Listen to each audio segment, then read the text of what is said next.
It is July 24th, council presentation ceremony, and it's my honor tonight, in place of Mayor Shelley, who is downtown fighting the traffic back from the CITT meeting, to give a presentation to one of Homestead's finest, Mr. Bill Duquette from the Homestead Hospital. Mr. Duquette is...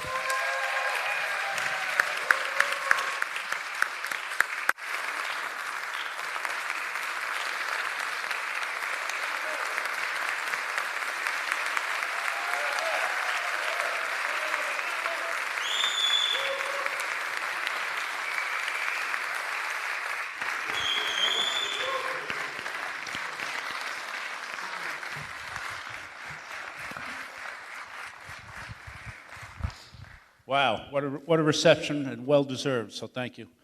I know it's exciting, probably a little nerve-wracking for you at this time as you move on to bigger and better things in the world of Baptist Hospital. But we certainly do appreciate everything that you've done for us. And we're here today to present you a key to the city of Homestead in your honor and a proclamation. And it is with great honor that the city of Homestead recognizes Mr. Bill Duquette and the numerous contributions he has provided while serving this community. And whereas Bill Duquette and his beloved wife Gladys have faithfully served the Homestead community with selfless and steadfast devotion for over a quarter of a century, his life would not be complete without the love and support he receives from his wife Gladys, daughter Gabriella, son-in-law JP, and grandsons Luke and Jace. And whereas after serving as the Performance Improvement Coordinator, Administrative Director of Laboratory Services, and Vice President of Operations at Homestead Hospital, Mr. Bill Duquette was named the CEO of the Homestead Hospital in 2006. And whereas his accomplishments have included excellent patient care from the Studer Group and creating the first emergency center infectious disease program in the state of Florida, and too many other accomplishments to list. And whereas Bill Duquette's fingerprints of love, service, kindness, and humility have been placed on all of our hearts in the Homestead community, and the city of Homestead commends Bill for his tireless efforts and unselfish commitments to our beloved community. And we wish him continued success in all of his future endeavors. Now, therefore, I, Stephen R. Shelley, the Mayor of City of Homestead, Florida, do hereby proclaim that this, the 24th day of July 2019, is Mr. Bill Duquette Day in the city of Homestead. Thank you. Yeah. No worries. Okay.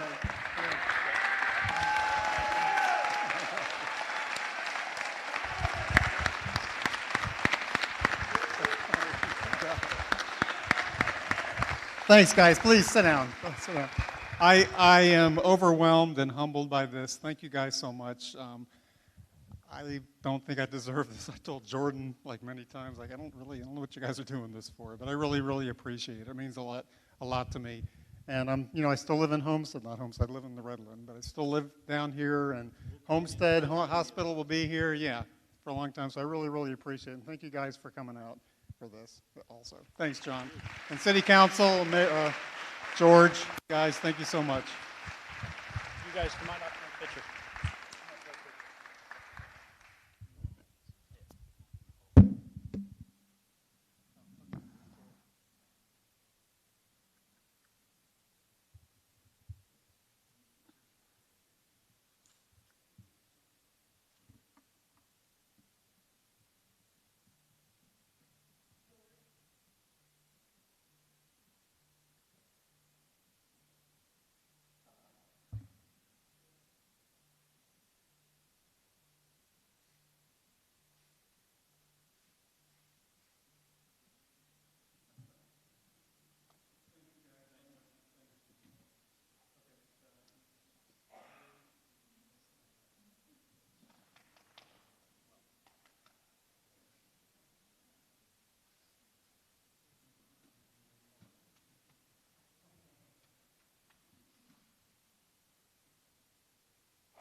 And now I'd like to call up Councilman Larry Roth with recognition of the Police Explorers 2019 competition winners. Thank you, Vice Mayor. Did I get it right, Vice Mayor? Let me bring up our competitors, please. Officer Wadley, Floor, come on up here. You're a big part of these guys. No? Yes, you are.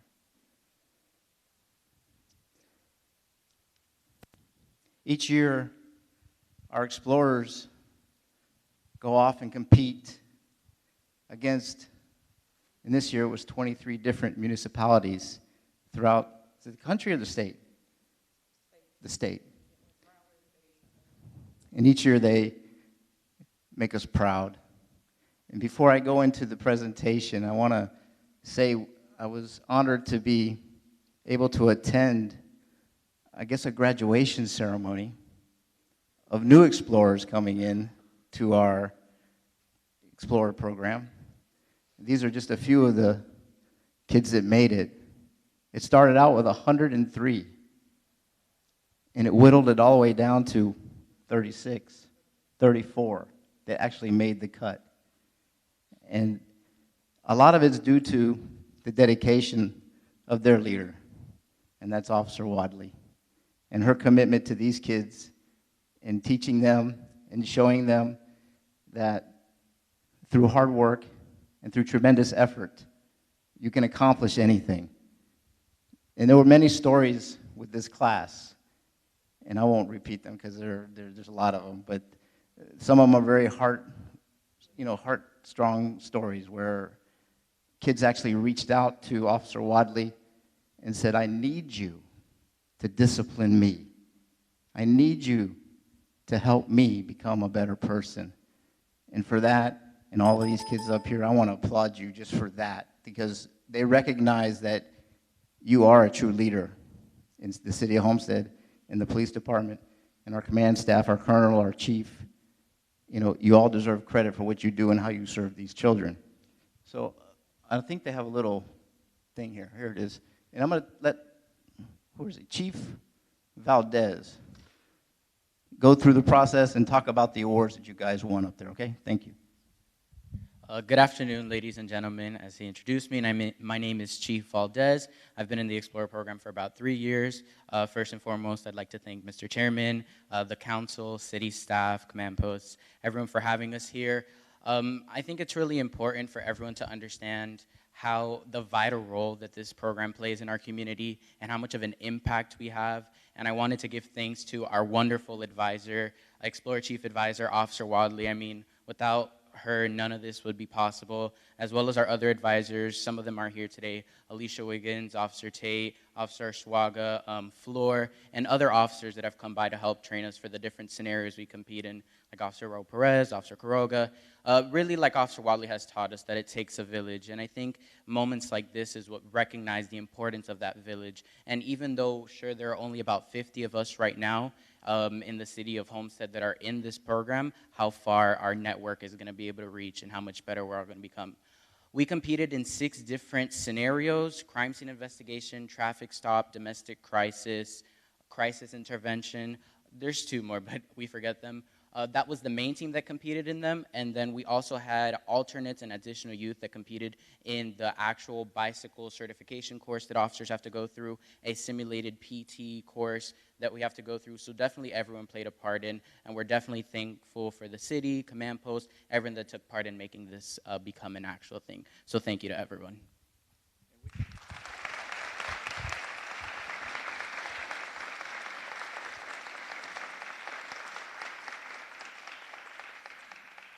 Thank you. And which competitions did you actually bring home trophies for?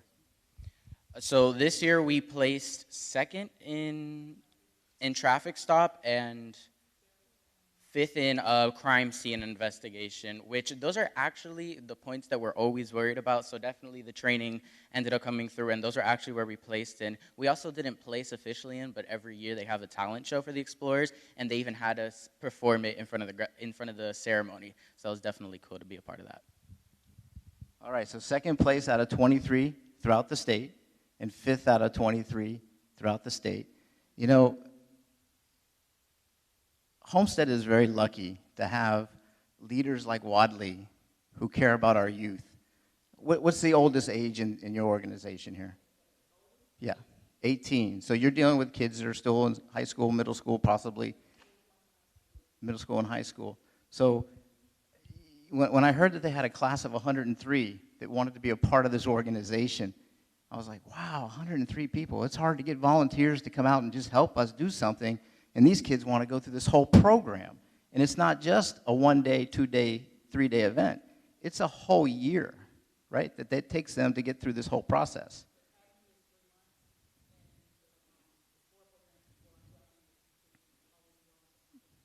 And then at their graduation, they have what they call the red carpet. And the new ones will know exactly what I'm talking about, the red carpet. And I'm standing watching this thing, and I'm like, what? And that was the first time that they had entered the building, is that right? The red carpet. Yeah, so there's a lot that goes into becoming an explorer, and some of these kids will actually maybe even grow up and become officers with the city. And I'm sure we do have some explorers that went through the program that are police officers today. So give them another big round of applause for representing your city of Homestead in the way they do and the pride they take.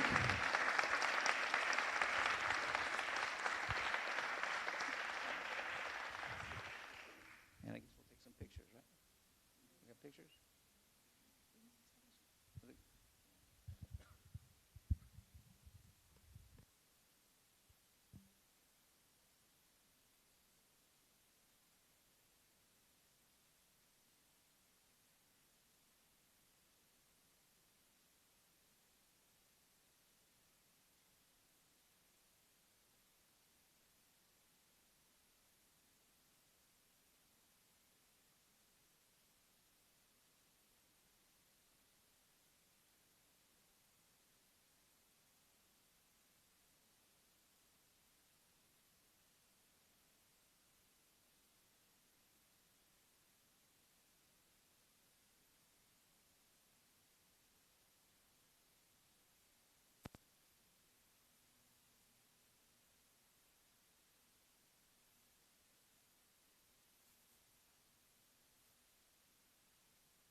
Thank you, Councilman Roth. And what a great organization with truly great leaders.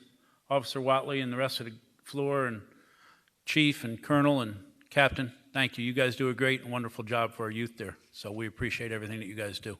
And that concludes our presentation ceremony at this time. We'll be back with you at 6 o'clock for the regularly scheduled council meeting. Thank you. Good evening. If everybody would please take a seat. I'd like to call the Wednesday, July 24th, 2019 council meeting to order at 6 p.m. This evening, we had the invocation by Reverend Ben Stillwell Hernandez, pastor of the First United Methodist Church, followed by the Pledge of Allegiance with Councilman Guzman and our Homestead Police Explorers. Would you please stand?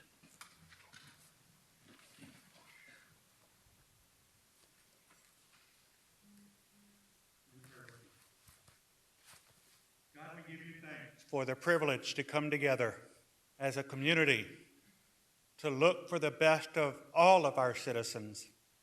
Lord, we give you thanks for the rich 106-year history of Homestead and the reach that we've had to have a positive impact, not only here locally, but indeed around the world. We give you thanks for the tremendous growth, but also the great sense of community we have here. For the elected officials and those that have been called to serve in this community. We thank you for the partnership that you have allowed us to have between the religious sector and the community sector, the government sector, and the business sector. Lord, we give you thanks that we can truly make this a place worth living in and fighting for. We ask for your continued blessings on those that serve our community. We ask for wisdom to be given to those who lead this community, And we ask you, O God, that you grant us the continued peace that we can find in you in working together. We ask you these things as we ask for your blessing on this meeting this evening, that the best for all of our citizens will be decided and that the wisest decision can be made. We thank you for our families. We thank you for those who are here tonight. We ask you these things, trusting in you for all that you promise us. Amen. Amen.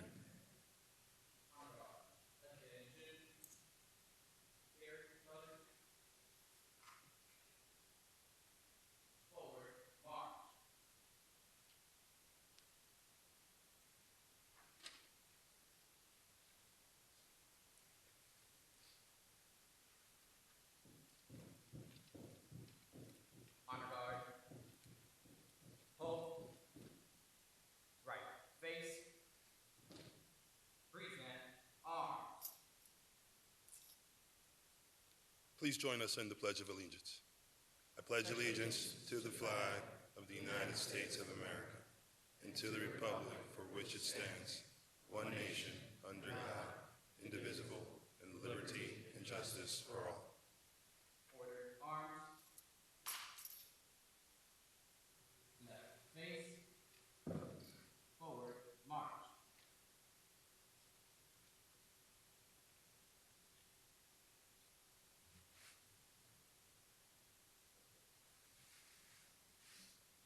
Please be seated.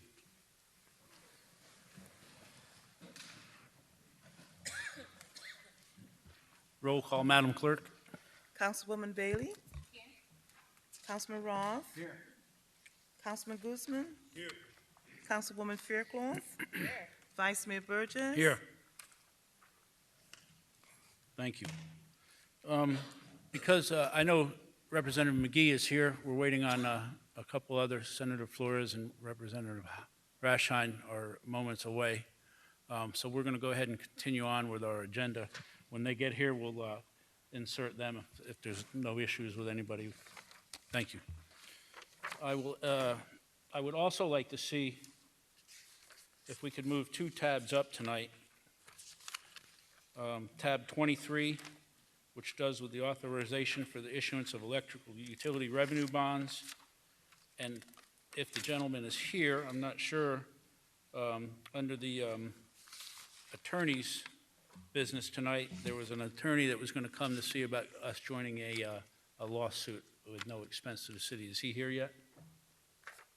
Okay. So I would like to see if the will of the council, if we could move tab 23 up, if anybody has an issue or not. Move it. Thank you. Okay, so we'll do the additions, deletions, and deferrals. Anybody? Any additions, deletions, deferrals? None? Okay. I'll entertain a motion to move addendum 1 to the agenda.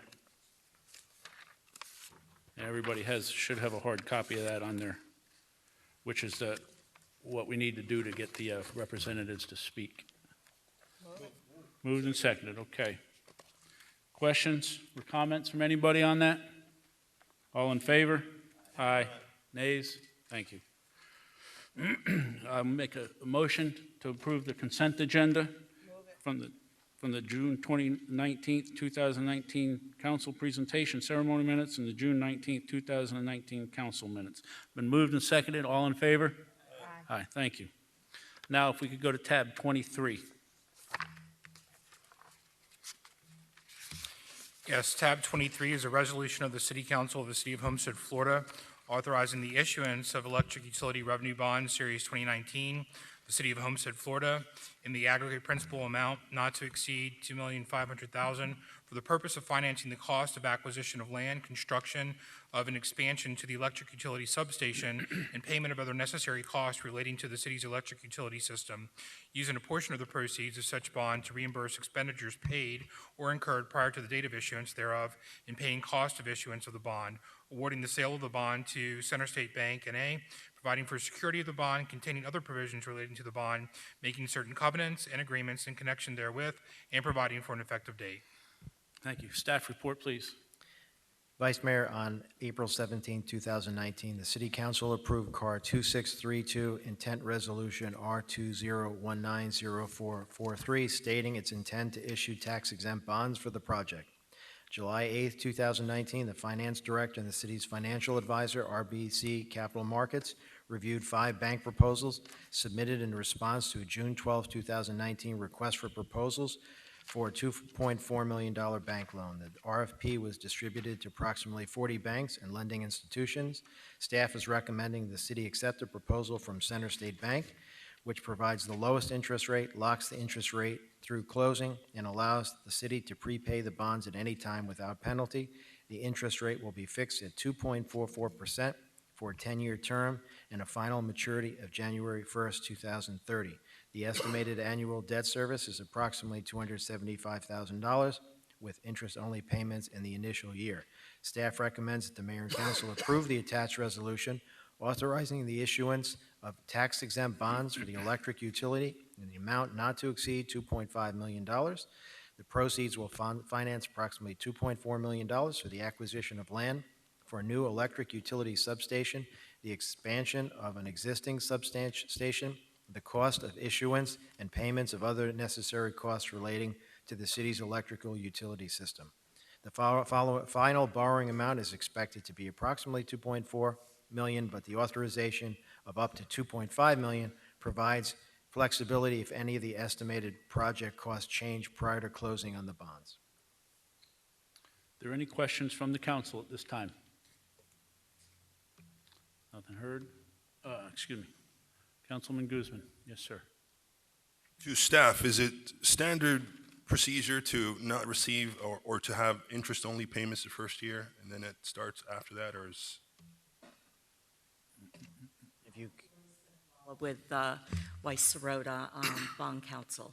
Yes, during the construction period, it's very typical to have interest-only payments during that time.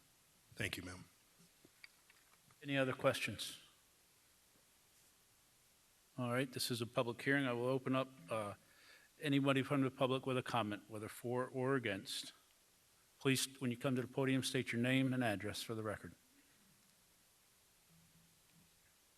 Edward Powell, 745 Southeast 18th Lane. If memory serves me right, last 2 months ago, there was another issue, a bond issue, that I questioned why didn't it come up for referendum. And I was told by the financial director that they didn't have to do that, and it was some kind of legal accounting that I don't understand. Is this the same debt we're looking at? And why is it that this $2.5 million doesn't come out for referendum? What gives the city the right to indebt us for another $2.5 million? It's another way to tax us without raising the millage rate. You don't raise the millage rate and you get us on bonding. That is absurd. Thank you. Thank you, Mr. Powell. Any other comments or questions from the public? Name and address for the record, please. Kim Hill, Southwest Side. Ms. Bailey, I see that we're going to give Center State Bank this loan. Am I correct? They're going to be the supervisors of this loan. Am I correct? Yes, but there's a dismal record of Center State doing business with African Americans on the Southwest Side, especially when we're talking about entrepreneurship. I would love for you to be able to, before you award these particular companies this type of money, make sure that they're doing business equally. Make sure that they're following the federal guidelines and initiating business on the Southwest Side. Could you do that for me, please, next time? Thank you. Thank you. Any other questions or comments from the public? Hearing none, seeing none, I will now close the public comment. I'll entertain a motion for approval. Move it. Moved and seconded. Any final comments from the council or questions? Roll call, Madam Clerk. Councilwoman Fairclough? Yes. Councilman Guzman? Yes. Councilwoman Bailey? Yes. Councilman Roth? Yes. Vice Mayor Burgess? Yes. The motion carries. Thank you. Now we'll go back to our tab. quasi judicial, tab number 12, please.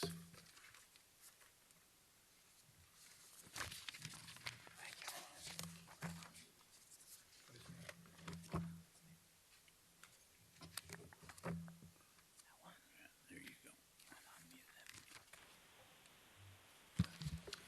Yes, please be advised the following items on the agenda are quasi-judicial in nature. If you wish to comment upon any of these items, please indicate the item number you would like to address when the announcement regarding the quasi-judicial item is made. An opportunity for persons to speak on each item will be made available after the applicant and staff have made their presentations on each item. Swearing in, all testimony, including public testimony and evidence, will be made under oath or affirmation. Additionally, each person who gives testimony may be subject to cross-examination.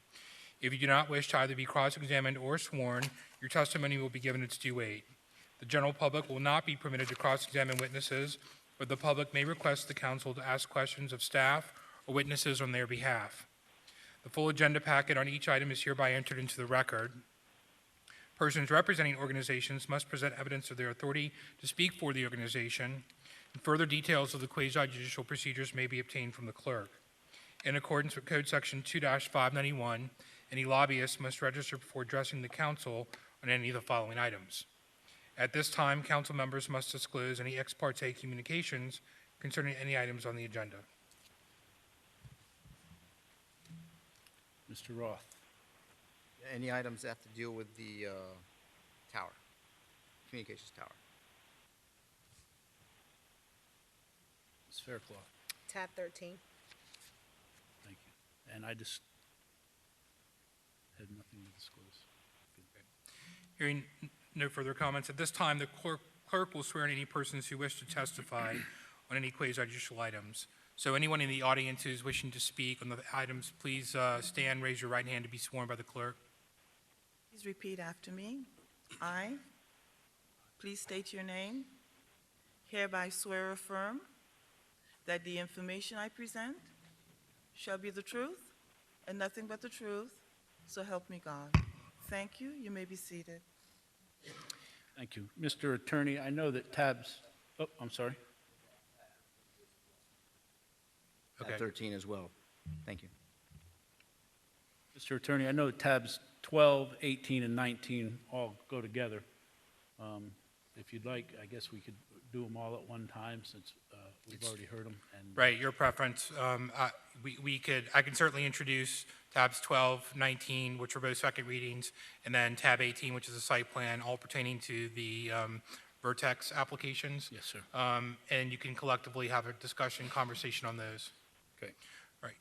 So tab 12 is the second reading of an ordinance of the City of Homestead, Florida, approving an amendment to the previously approved Renaissance Plan Unit Development PUD master plan to permit a 120-foot stealth wireless monopole communications tower on an approximately 1.53 acre parcel located within the Renaissance PUD at 2804 Northeast 8th Street as legally described in Exhibit A, providing for conflicts, providing for severability, and providing for an effective date.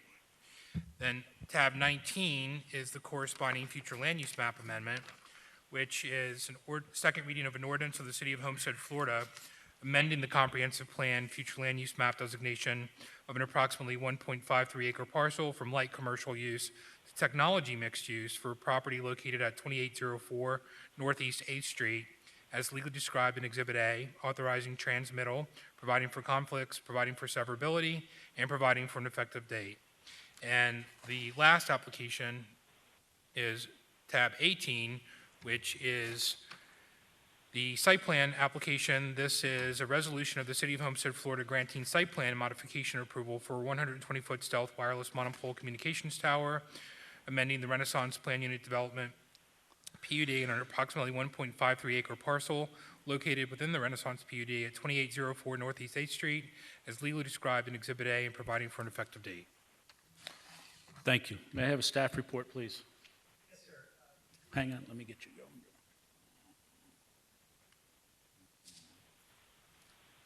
Thank you. Again, these are three related staff reports. We're recommending approval on three. There is the Plan Unit Development Amendment. It's a second reading. We did that last month. There is the Future Land Use Map Amendment. It's the second reading. We did that last month. We recommended approval on both. The new issue today is the site plan, which we haven't seen before this council. So we're bringing the site plan before us. Again, we reviewed the site plan to the code.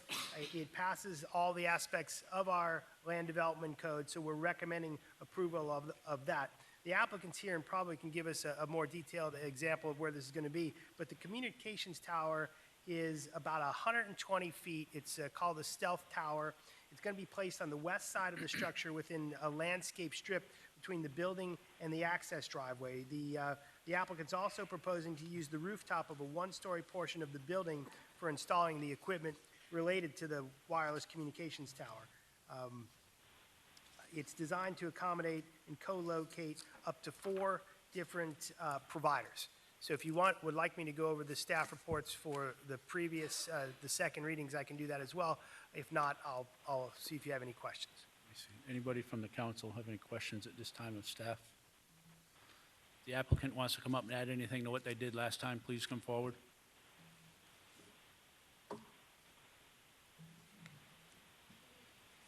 Hang on one second. Suite 1500 Orlando, Florida. There have been no changes or additions to the proposal that you reviewed a month ago. You have very dismal copies of the site plan in your agenda packages. I have nice, pretty, full-size color copies if there's some detail you'd like to look at tonight that you couldn't make out in your agenda reports. My team is here with me tonight to answer any questions that may have arisen since we made our last presentation. Other than that, I'll stand for questions. Okay, thank you very much. And if you could give the copies to the clerk and she'll hand them out for us. Thank you. This is a public hearing. Anybody from the public have anything to say for or against items 12, 19, and 18? Hearing no comments, I will close the public hearing. I'll entertain a motion for approval on item 12, on tab 12. Move it. Been moved and seconded. Madam Clerk, roll call. Councilwoman Bailey? Councilman Roth? Yes. Councilman Maldonado? Councilwoman Fairclough? Yes. Councilman Guzman? Yes. Vice Mayor Burgess? No. The motion carries. Tab 19 is I'll open up the public hearing again for tab 19. Anybody from the public for or against public comments? Hearing none, seeing none, I'll close tab 19. Is there a motion for approval on, or a motion for tab 19? Been moved and seconded. Roll call, Madam Clerk. Councilman Guzman? Yes. Councilwoman Fairclough? Yes. Councilwoman Bailey? Councilman Roth? Yes. Vice Mayor Burgess? No. The motion carries. And finally, tab 18 with this item. Is there a motion for approval? Move it. Moved and seconded by Councilman Roth. Roll call, Madam Clerk. Councilwoman Bailey? Councilman Guzman? Yes. Councilwoman Fairclough? Yes. Councilman Roth? Yes. Vice Mayor Burgess? No. The motion carries. Thank you. Thank you, Madam Clerk. Okay, we're going to go back to Addendum 1. Our legislators are here. I'd like to see if they'd all like to please come up. We got Senator Flores, Representative Raschine, and Representative McGee, who have all been with us for a while and have all done an excellent job in helping the city out. So welcome. I guess you guys now got to see what the traffic is to getting to Homestead. So you can take that back to the state with you and find us some relief, please. Thank you. Senator Flores. It's on. Hang on. So much, and thank you to my colleagues for letting me, I guess, kind of go first. I'm in my last term, so I guess this is like my senior moment, if you will, like senior high school moment, not like senior crazy moment. So it's great to be back in front of the commission. So many familiar faces. I know that Councilman Guzman. I think I know you're new on the council, so welcome to this incredible city, and I hear congratulations are in order for Commissioner Fairclough, so congratulations to you. And so I know that there's been a lot of incredible work that's happened in the city locally over the last year, but let's see if we can give you just kind of a brief update of what happened this last legislative session. As you know, session ended in March this year. It ended in May, you know, I don't know. I guess maybe it is a senior moment, you know, whatever. And so this was a session that, much like every other, was dominated by some contention between the House and the Senate, but luckily for the issues that were important to Homestead, I think we're very successful. One in particular, specifically to the city of Homestead, was the money that was secured for the well with $300,000, and so we were happy that we were able to work on that. And overall, from a city standpoint, from a session standpoint, you know, there continued to be a lot of bills that were proposed to kind of trump on home rule and to try and preempt a lot of different issues that are important to the local governments. This last year and next year, I'm chairman of the local affairs committee, and so in that local affairs committee, all those bills will come before us. And so particularly as it related to the issue of the CRA, which we know is something that's very important here in Homestead and how well it's done, there were a series of proposals that were submitted to try and really stop CRAs from expanding, and really what I would argue would be stop CRAs from being successful as they have been in the past. And so, you know, working with the sponsors, working with the House, you know, we pushed back on that. And so while we expect that some of those issues will come back again next year, like I mentioned, you still have me in there for one more year, and so we'll be working to stop those. And it was the House's fault because they proposed it and not us. And that's not true. There was a Senate sponsor too. But anyways, and so then the only thing that I'd say, and I'll leave a minute for these folks to talk behind me, is the three individuals that you have before you. We all work really well together. I think we're a really great team. You have Republicans and Democrats, but the three of us have something in common, is that we are all term limited out, and we will no longer be there come 2020. And so I think that two pieces of advice. Number one would be to let's kind of be as aggressive as we can this year and take advantage of the fact that the three of us are in senior positions. And then number two is to start really working on, when that new group comes in, to really work on making sure that all of them and the new folks kind of feel as passionate about Homestead as we do. And so, that will happen sooner than you know it. So again, thank you all so much. Thank you for your support, and I'll leave it up to, I guess we'll go Leader McGee first. No? Ladies first. Oh, thank you. Chivalry is not dead. Thank you, Senator Flores. I like the blue. You like, oh. I know, I said we're very patriotic. Yeah, I love it.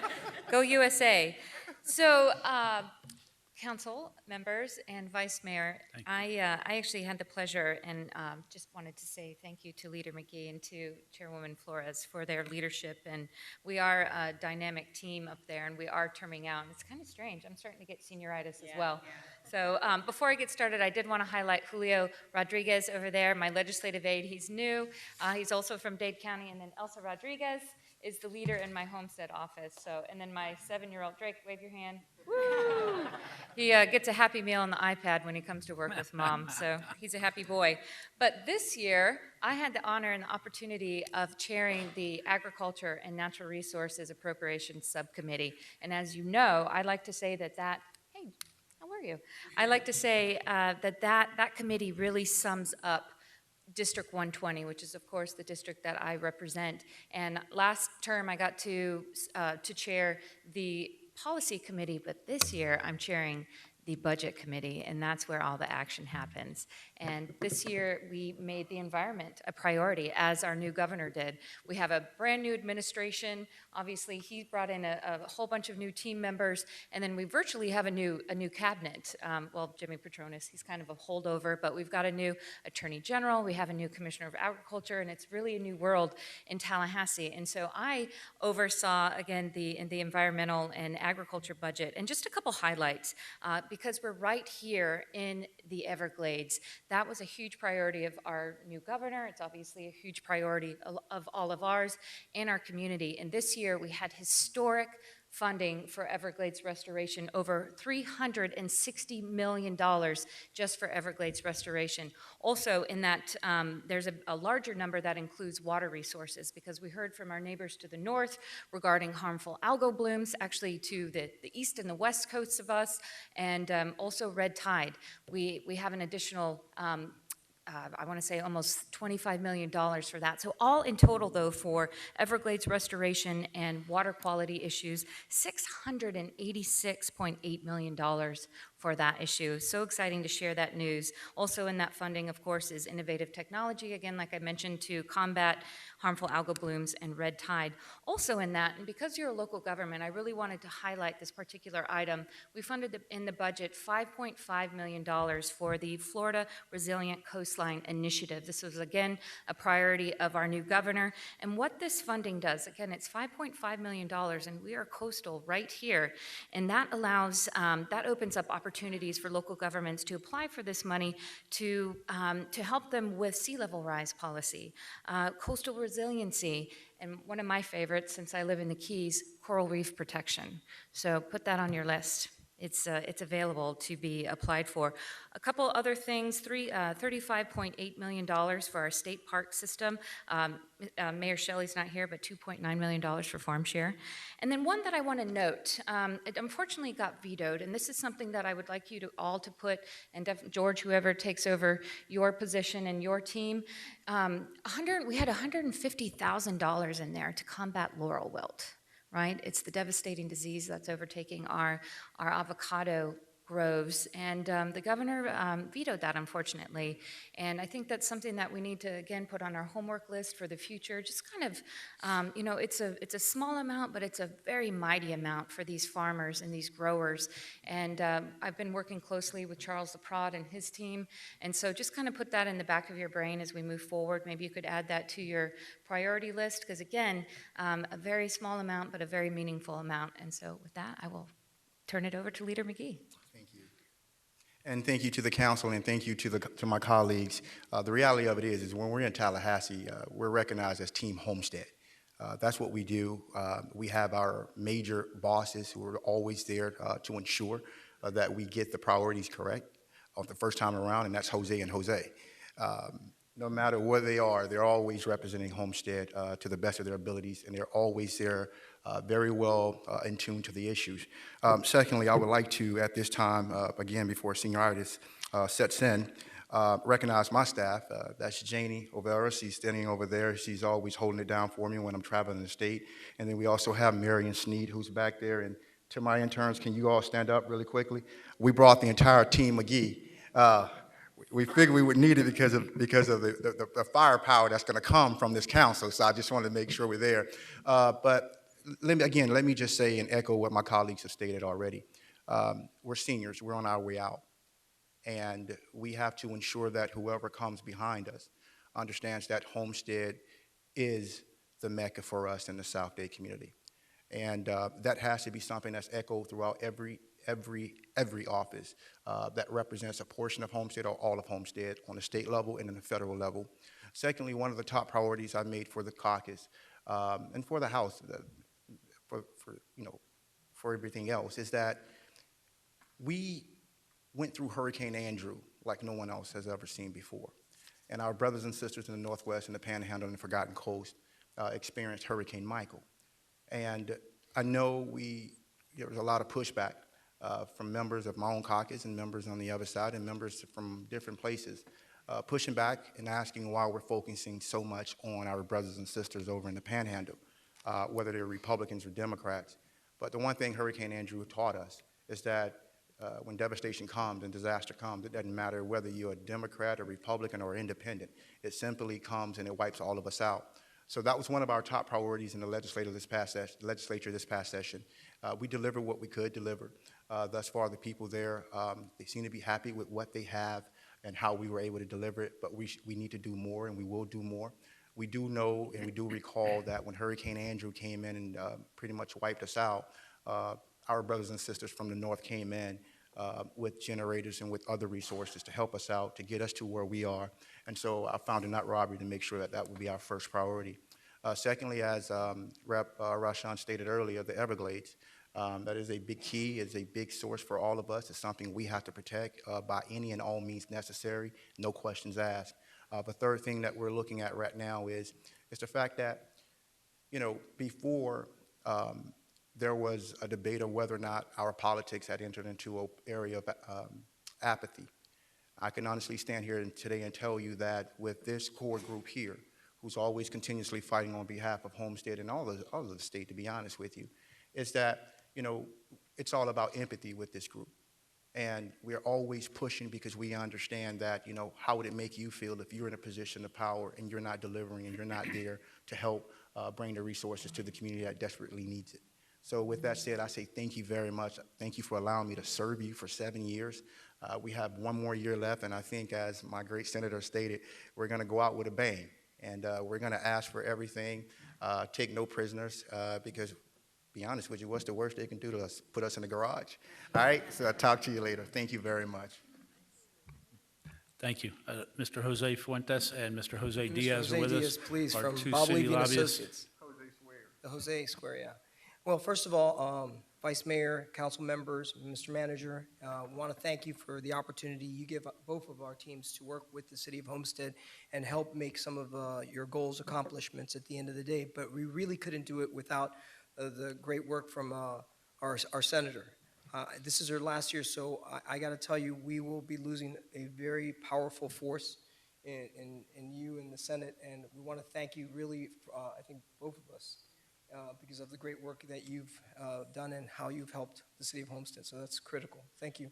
And Representative Rashine and obviously Representative Keone McGee, these members are critical to making sure that your legislative agenda, which you have, what the accomplishments are for this year, are really fulfilled. I also want to thank Jason King with your staff, who throughout the entire legislative process is in constant communication with our office as we're in constant communication with his. We'll start to prepare the legislative package working with you and your staff very promptly, because committee process starts in September. So we got a very quick turnaround. And I'm going to let Jose Diaz, who's part of this important team, finish off with comments. I'll be quick, not to take up, I know you've got other stuff to move on to, but I just want to give you really quick 2 examples. I mean, when Senator Flores talks about the CRA, well, that bill, when it went to her committee, it was very simple. That bill was not going to get on the agenda unless the cities were okay with it. And the sponsor of the bill had to sit down with the cities, because he knew that the senator wasn't going to put it on the agenda unless the cities were okay with it, and we were able to get the things that we needed done and taken care of on that bill. Representative Hoshine, chairing appropriations, water, natural resources approps. That's exactly where our water money comes from. It came through that committee. So having these kind of senators and representatives, and having Representative McGee as the Democratic leader is crucial. Mr. Manager, Julio in your Public Works Department puts together a phenomenal water project request. He has all the information we need that when we're asked by our representatives. And it's not just us, but it's also having Vice Mayor Burgess, Mayor Shelley, Councilman Alvarado.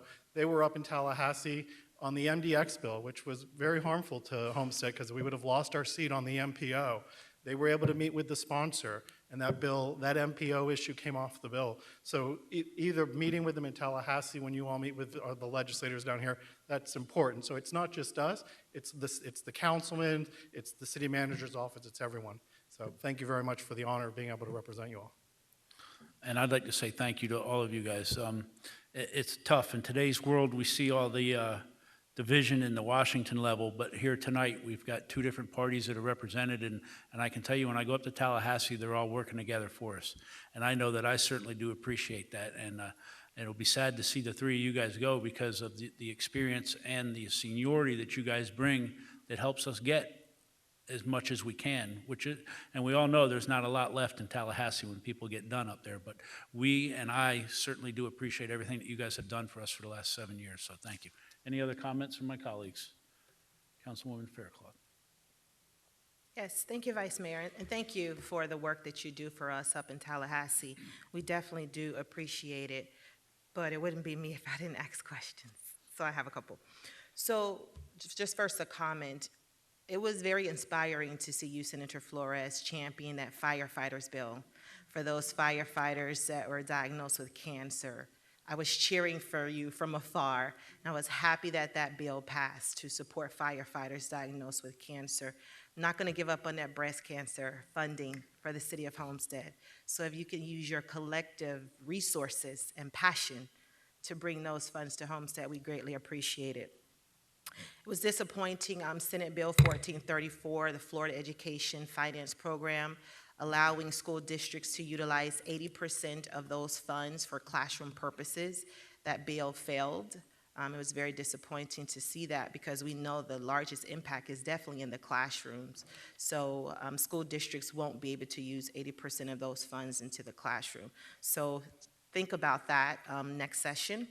And also Senate Bill 7030, there was a lot of talk in the education arena about that Coach Aaron Fee's Guardian Program funding. So if one of you want to just talk a little bit about that, Senate Bill 7030. So I think the most controversial portion of that bill, of course, was whether or not, as we move forward in school safety, do we expand what's known as the guardianship program, where you have school personnel that are in a role to protect the school, whether or not that personnel who is armed, whether or not that should be expanded to school teachers. It became very, very controversial, which I would say is very unfortunate because there were so many really positive and really good things that were in that bill, but like many other issues, there was just kind of this one real negative part that made it a challenge for so many people. So including myself, I voted against the bill because I didn't agree with that particular portion for the teachers, but even for those individuals who did vote for the bill, I think that there was a lot of good. And for that particular issue, it's not necessarily going to be an issue for Miami-Dade County because the way that the guardianship program works is that you need to have the approval, so to speak, of both the school board and the local county sheriff's department agreeing that the people who they would essentially deputize would, if they wanted them to be teachers, you'd have to have both the school board and the sheriff agree. We've already had our local school board say that they're not going to do it, right? So, so it's kind of one of those issues that it's not really an issue for our students here in Miami-Dade County, but it could potentially be an issue for students in other parts of the state, which is still concerning because, you know, you have to look in your role as a legislator that you don't just represent your district, of course, but when you make a law, it affects everybody. So while it's unfortunate that that provision was in, it wouldn't be something that locally we'd have to worry about because the school districts has said that they're not going to implement the guardianship program allowing teachers to be armed. Is that why you voted against it? That's ultimately the reason why I voted against it. And it was with a heavy heart because, listen, if you took out a scale, there were 9 good things to the one thing that was a challenge. I mean, look, other incredible things that were in that bill: a huge increase in funding for student mental health, a huge increase in the type of training that teachers will have to undergo to go through mental health. Most recently, the State Board of Education just approved a requirement that would require instruction in mental health throughout a student's time in their high school career. And so I think that what you see on this is that there is an overall approach that the legislature, but I think local schools want to deal with as well, is looking at the issue of mental health in its totality. It's not just something that starts or ends at the schools. It really is something that has to start at home and then continue on to the schools. And just to kind of, you know, if I will, I'll piggyback into why it's so important, the local services that you all provide, and even things, you know, be it the parks, you know, after school programs. Ultimately, when those types of services and those kind of wraparound services are seen outside, you know, within the community, I think it helps the home environment as well.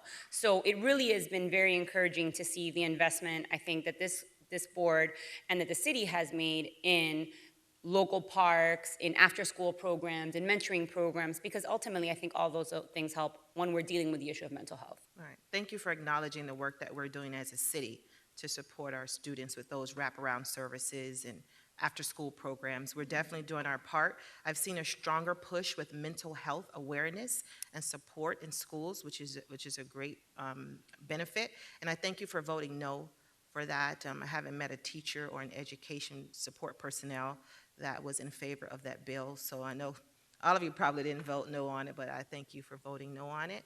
And Representative McGee, you have an amazing legislative aide, extremely involved in the community. When you're not here, she's definitely representing, so thank you for that. Representative Rashine, I would love to meet your staff who's here in Homestead. I guess my first time seeing you. I would love to have the opportunity to meet you and work with you and get you plugged into the good work that we're doing here in the city of Homestead. Thank you to our team, Becker and Jose Diaz. You are amazing up there in Tallahassee. You're always responsive to our requests. You do the best that you can to work with our representatives to work on behalf of our city. So thank you so much. Thank you, Councilwoman Faircloth. And any other questions or comments from the council? Mr. Manager, anything from you? Thank you. We appreciate you guys spending your time and coming out here tonight. Vice Mayor, I just want to close down with, when we drove up, Drake was like, "Mom, it looks like the White House." So, thank you all. Thank you. Thank you very much. We, Mr. Attorney, I know that you had an item tonight, and I'm going to do a point of privilege here and move. It's going to be a brief presentation. If you could give a quick introduction to Mr. Darrell Jones and what you're looking for real quick here tonight. Yes. Hang on, let me get you turned on. Yes, Mr. Jones is here. He's with a consortium of law firms that represent local governments with regards to the opioid litigation that's ongoing. And he approached us and wanted to speak to you about that consortium and the work that they're doing. Thank you. Welcome, Mr. Jones. Thank you, Mr. Vice Mayor. The floor is yours. Council, women and men, to the clerk, city attorney, thank you, Mr. White, and the city manager. My name is Darrell Jones, 14707 South Dixie Highway, and I do represent a consortium of law firms who are involved in the opioid litigation, which is now centrally located in the Northern District of Ohio in what is known as a multi-district litigation. Anytime someone sues an opioid manufacturer or distributor, that lawsuit is transferred, whether in state or federal court, to the multi-district litigation in Ohio. Judge Dan Polster is the district court judge who is handling this issue. That multi-district litigation was created about 2.5 years ago in 2017. There have been lawsuits preceding that time over the years. The lawsuits occurred because opioids, as I'm sure you're aware, have become a highly addictive substances. They have all become highly addictive substances. They were initially advertised as not being addictive. And for some reason, the FDA initially agreed with that, assumption. And because of that, many families, hundreds of thousands, if not millions of families across the nation have been adversely affected. A very high addiction rate. And in the state of Florida today, we are experiencing 12 deaths a day as a result of opioids. Every community in Florida, whether you know it or not, is affected by this tragedy. And the litigation in Ohio has reached a point, it has survived multiple motions to dismiss. In fact, the judge has now set up an advisory group which consists of 6 plaintiff attorneys and 6 defense attorneys, which can have direct communication with the court. Our consortium is represented directly among that group. And the judge has now sought to set up a damages model, which apparently has, it looks as if, he has not made the final decisions yet, but it looks as if it will be damages will be distributed on a pro rata basis across the country, based upon what we have seen in terms of the number of deaths in every community. You can move the needle on the award of damages that will inevitably come down based upon what you can document as far as other impacts that have occurred in your community. So I am here before you on behalf of that consortium of attorneys and of law firms, which includes Shocor, Federico, and Stanton, which is located in Maryland, Spangenberg, Shibley, and Liebert, which is located in Ohio, and Peter Weinberger is a member of that 6-member council, who is part of that law firm. The Romano Law Group, located in Palm Beach County, Coffing, Burlington, and my firm here in Miami-Dade County. That group seems to, well, what we've been able to do is determine that we can't represent to you that liability has already been established. However, because of the settlements that have occurred in other parts of the country and because of the damages model that the judge has begun to set up, we believe that there will be liability established when the trials begin in October. There are 2 classifications of plaintiffs in this litigation. If you submitted your complaint prior to June 14th, you are part of the litigating group, and since that time has already passed, the City of Homestead would be part of the non-litigating group. And the difference between the 2 fundamentally is that the court will set aside the funds to pay the attorneys, to pay the attorneys out of those proceeds that are collected rather than impacting the damages that are awarded to each community, cities, counties, and states. And by the way, there's not a pass through the state of Florida. It's directly awarded to each city and county as well as state. If you are part of the non-litigating group, then there's a 22% fee that comes out of the award of damages that goes to the attorney groups. And so should the City of Homestead make the decision to participate, there's a very high likelihood that there will be an award of damages, number 1. And then number 2, because you're part of the non-litigating group, 22% of that award would be removed to pay for the attorneys and their costs. But just for everybody's understanding, there is no cost to the city at all? None. At this, so it's if we were to sign up and go on this, it would just be whatever is awarded to us, the fees for the attorneys would be taken off the top of that percentage, and the rest would come down to the city. There is no cost to the city. That is correct, Mr. Vice Mayor, in terms of dollars. I will say there is something called a plaintiff's fact sheet, which once the complaint is filed on your behalf, first in the Southern District of Florida, and then within days it'll be removed over to the Northern District of Ohio. Once that complaint is filed, 90 days after it appears in the Northern District of Ohio, you will have 90 days to complete what is called a plaintiff's fact sheet. It's a 7-page document, 3 of which are instructions. So it's a fairly quick document. It contains questions that all but about 3 of them are things that you know already. Who's been on the city council and who's had certain positions within the city since 2008? How many pharmacies do you have in the city of Homestead? Do you have any data? And so the harder questions have to do with, have you committed any resources to drugs? By the way, an interesting statistic that we received not too long ago, if your police force is dealing with drug-related issues, 60% of the time, it's likely that it was related to opioids. So any resources that you've committed that you can document can potentially move the needle to a higher award of damages than you would otherwise receive on a pro rata share. So whatever you commit in terms of resources to find that information out is the cost to the city. Otherwise, there's no other cost. Okay. Thank you. Any questions from my fellow council members? I'd like to ask our attorney. Yeah, sure. Councilman Guzman. I'd like to ask our attorneys what they think about proceeding with this litigation.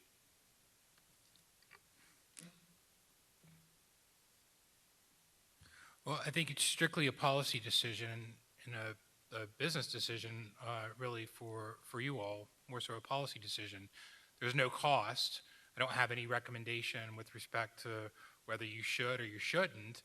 I do think that, you know, the fact that it doesn't cost you anything, and there's already pending litigation, and there's already structure in place, I certainly think that you should take advantage of that. But it's strictly a policy decision. It's not really a legal decision. I think maybe I'm not sure what those resources might be or what you might have to allocate resource-wise to find that information out. But I'm sure your police department can advise you of that. Thank you. And that takes me to Colonel Kennedy, who's sitting in for the chief tonight. Colonel, are there statistics that are kept by our police department at this time on anything like this, or would it be a big burden upon somebody to try to go back and? The specific statistics that are actually needed, I probably need to get a little bit more information. For the most part, we do keep good statistical data on the arrests and drug arrests and the types and so forth. Okay. But I would probably need a little bit more information so we can do more research and search out that specific data that's requested. And okay, thank you. And Mr. Manager, do you have any concerns that you'd like to ask about, or do you think that we would be able to fulfill these questionnaire that is asked of within 90 days if we were to go forward with this and be able to do that without putting too much burden on a thin crowd that we have already? It would depend on the extent of the information that they're requesting. So I guess then, if it's the will of the council tonight, we could move forward, ask Mr. Jones to send the questionnaire down to us so that our police department and the manager's office could take a look at it and see what it would entail on staff's part. And I see Mr. White wanting to say something. Right. I just think Mr. Jones would probably send you a retainer letter on behalf of his firm first. Okay. Well, whatever the process is, but. It would probably take, once, he's correct, Mr. White's correct. The group, the consortium would send a retainer agreement first. The city would review it, city attorney would, and upon execution, we would proceed to draft the complaint, file it. That's going to take about 30 days. And then once it's filed, and we're going to have them review it again before we file it, but it's fairly standard at this point. And then once we file it, it's about 100 days from the day we file it because of the time it takes to finally make its way to Ohio. And so, if you were to make the decision today, you're really talking about 120 to 150 days before that information from today would have to be made available. Okay. Any concerns?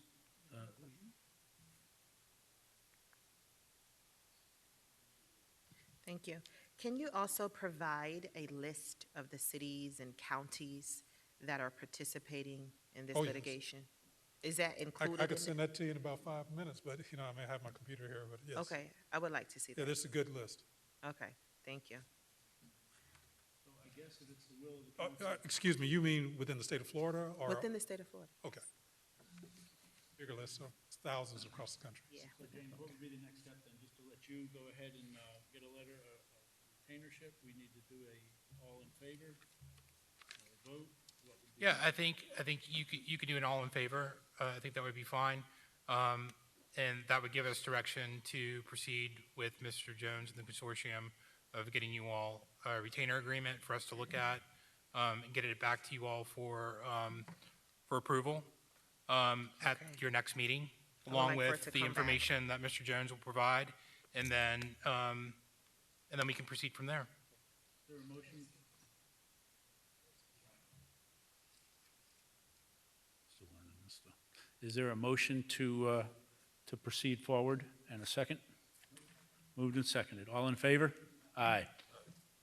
Mr., you want to say something? Yeah.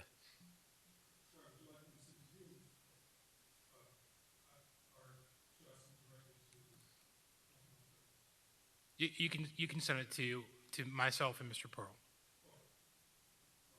Okay. All right. Right, Okay. and then we'll coordinate to have it placed on the agenda for the next meeting and disseminate that information to the council for their review and approval. All right, great. Thank you very much, Mr. Jones. Council. Have a great evening. Vice Mayor. Thank you. Okay, let's go back to our agenda now. We'll be moving on to tab 13, please. Yes, Vice Mayor, tab 13 and tab 20, similar to the item, 3 items that we did before. 13 and 20 deal with the same property, same proposed development. Tab 13 is rezoning, tab 20 is a future land use map amendment. Their first reading for both. I can introduce both of them. You can have a collective discussion and then take a separate vote. Yes, please. Okay, tab 13 is a first reading of an ordinance of the City of Homestead, Florida, approving the rezoning requested by Portobello Estates LLC of an approximately 9.21 acre parcel from restricted retail commercial B1 zoning district to townhouse RTH zoning district for property generally located south of Southwest 320th Street, Maui Drive, between hypothetical Southeast 19th Terrace and Southeast 21st Terrace as legally described in Exhibit A, providing for conflict, severability, and providing for an effective date. And tab 20 is the first reading of an ordinance of the City of Homestead, Florida, amending the comprehensive plan future land use map designation of an approximately 9.21 acre parcel from light commercial use LCU to medium density residential use for property generally located south of Southwest 320th Street, Maui Drive, between hypothetical Southeast 19th Terrace and Southeast 21st Terrace, as legally described in Exhibit A, authorizing transmittal, providing for conflict, severability, and providing for an effective date. Thank you. Mr. Cordino, staff report, please. Sir, we're recommending in both cases, both the zoning and the land use, that the mayor and council approve both of these things. Effectively, what the applicant has said they wanted to do was take the land from B1 to RTH, which is townhouses, and then from light commercial use to medium residential use. And eventually, they've told us they wanted to build 73 townhouse dwelling units on the 9-point-something acres. We haven't seen a site plan yet, so we don't know exactly what it would look like after the land use and zoning change. We would see those. But effectively, what this does, this property has ping-pong back and forth between commercial use and residential use over time. So I believe when they bought it, or in the early 2000s, it was zoned as general, and then it was brought in as a residential use, the RTH. It turned right before or during the recession to a B1, and then now it's asking to turn back to the same residential use that it had originally been zoned as when it came through after being the G use. Same with the land use. It was light residential. In 05, it went to medium residential. In 06, it went to light commercial and stayed there for about a decade, and now they're making the ask to return to where it was in the early part of the last decade. So if you have any other questions, I know the applicant's here and has a lot of details on what they do. We're recommending approval. Questions from the council for staff? Ms. Faircloth. I don't have a question for staff, okay. just for the applicant. Is the applicant here?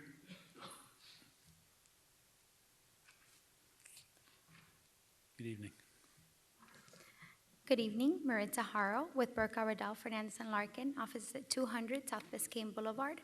On behalf of the applicant, Portobello Estates, LLC, I'm joined here today by Lena Barone from Ownership and my colleague, Melissa Tapanes Yahuez.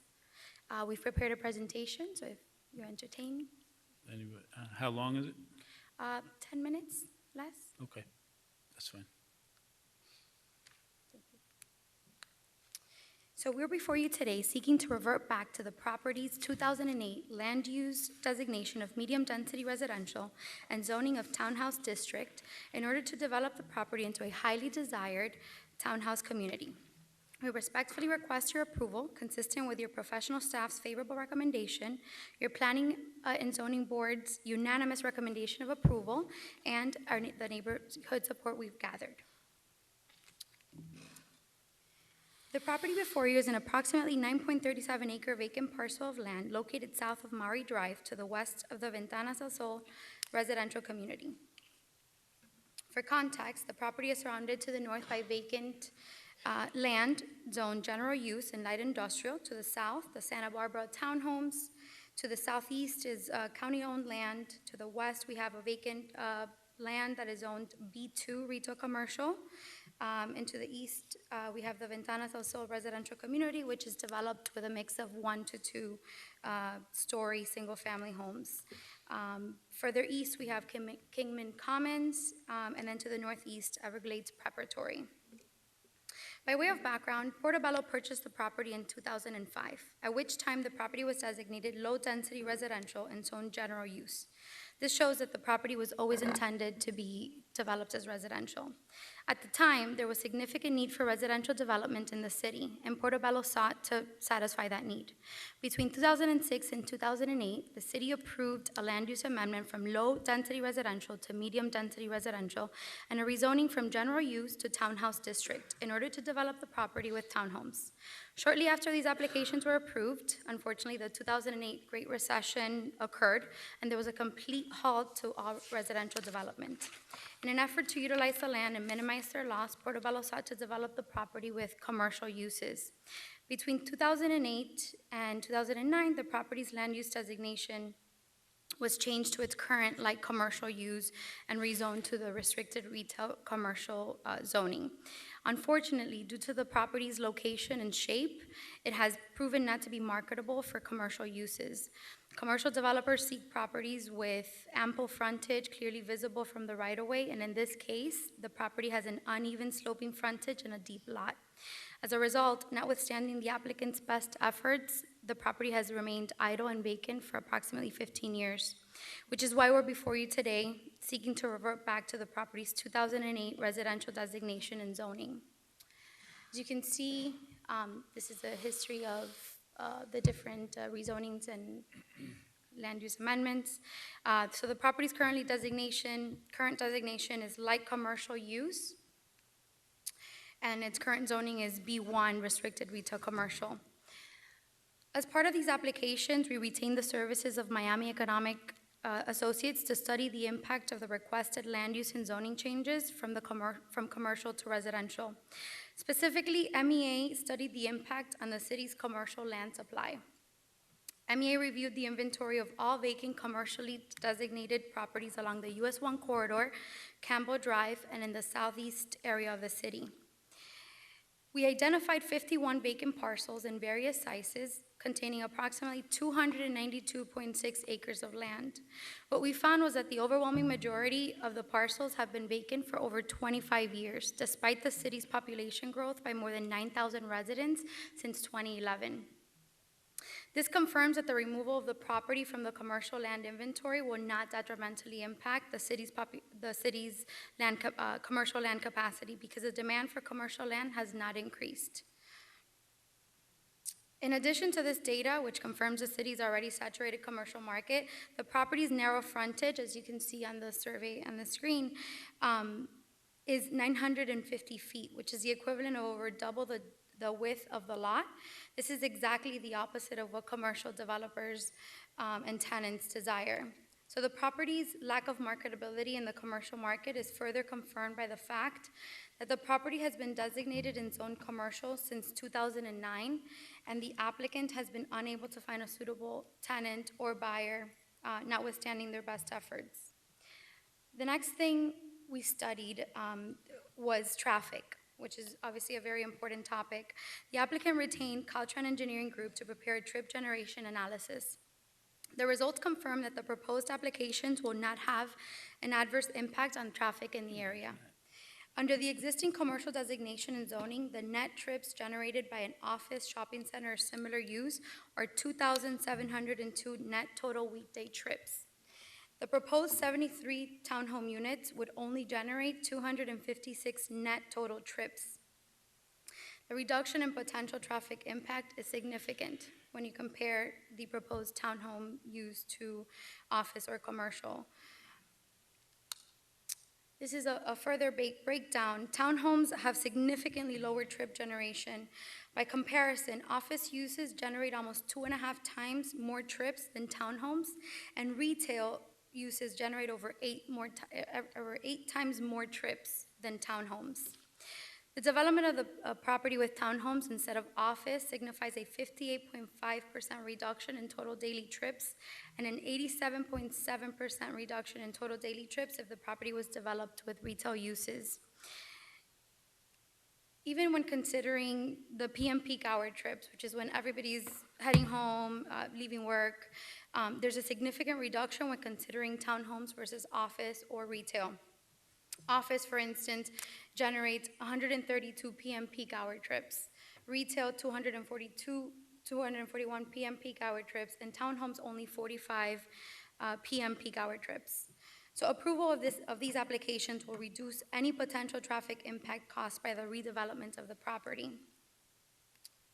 Finally, we have on the screen, we have a conceptual site plan. So the applicant wishes to develop the property with 73 two-story townhomes with amenities. The units are expected to sell in the mid-300,000s. It'll ultimately depend on market demand. One thing that we've gotten feedback on is the median cut that we reflect on the plans. We're actually working on meeting with the city's Public Works Department to propose the median cut so that left turns in and out of the property would be permitted. So it's also important to know that this application will come before you again in the future for final site plan approval.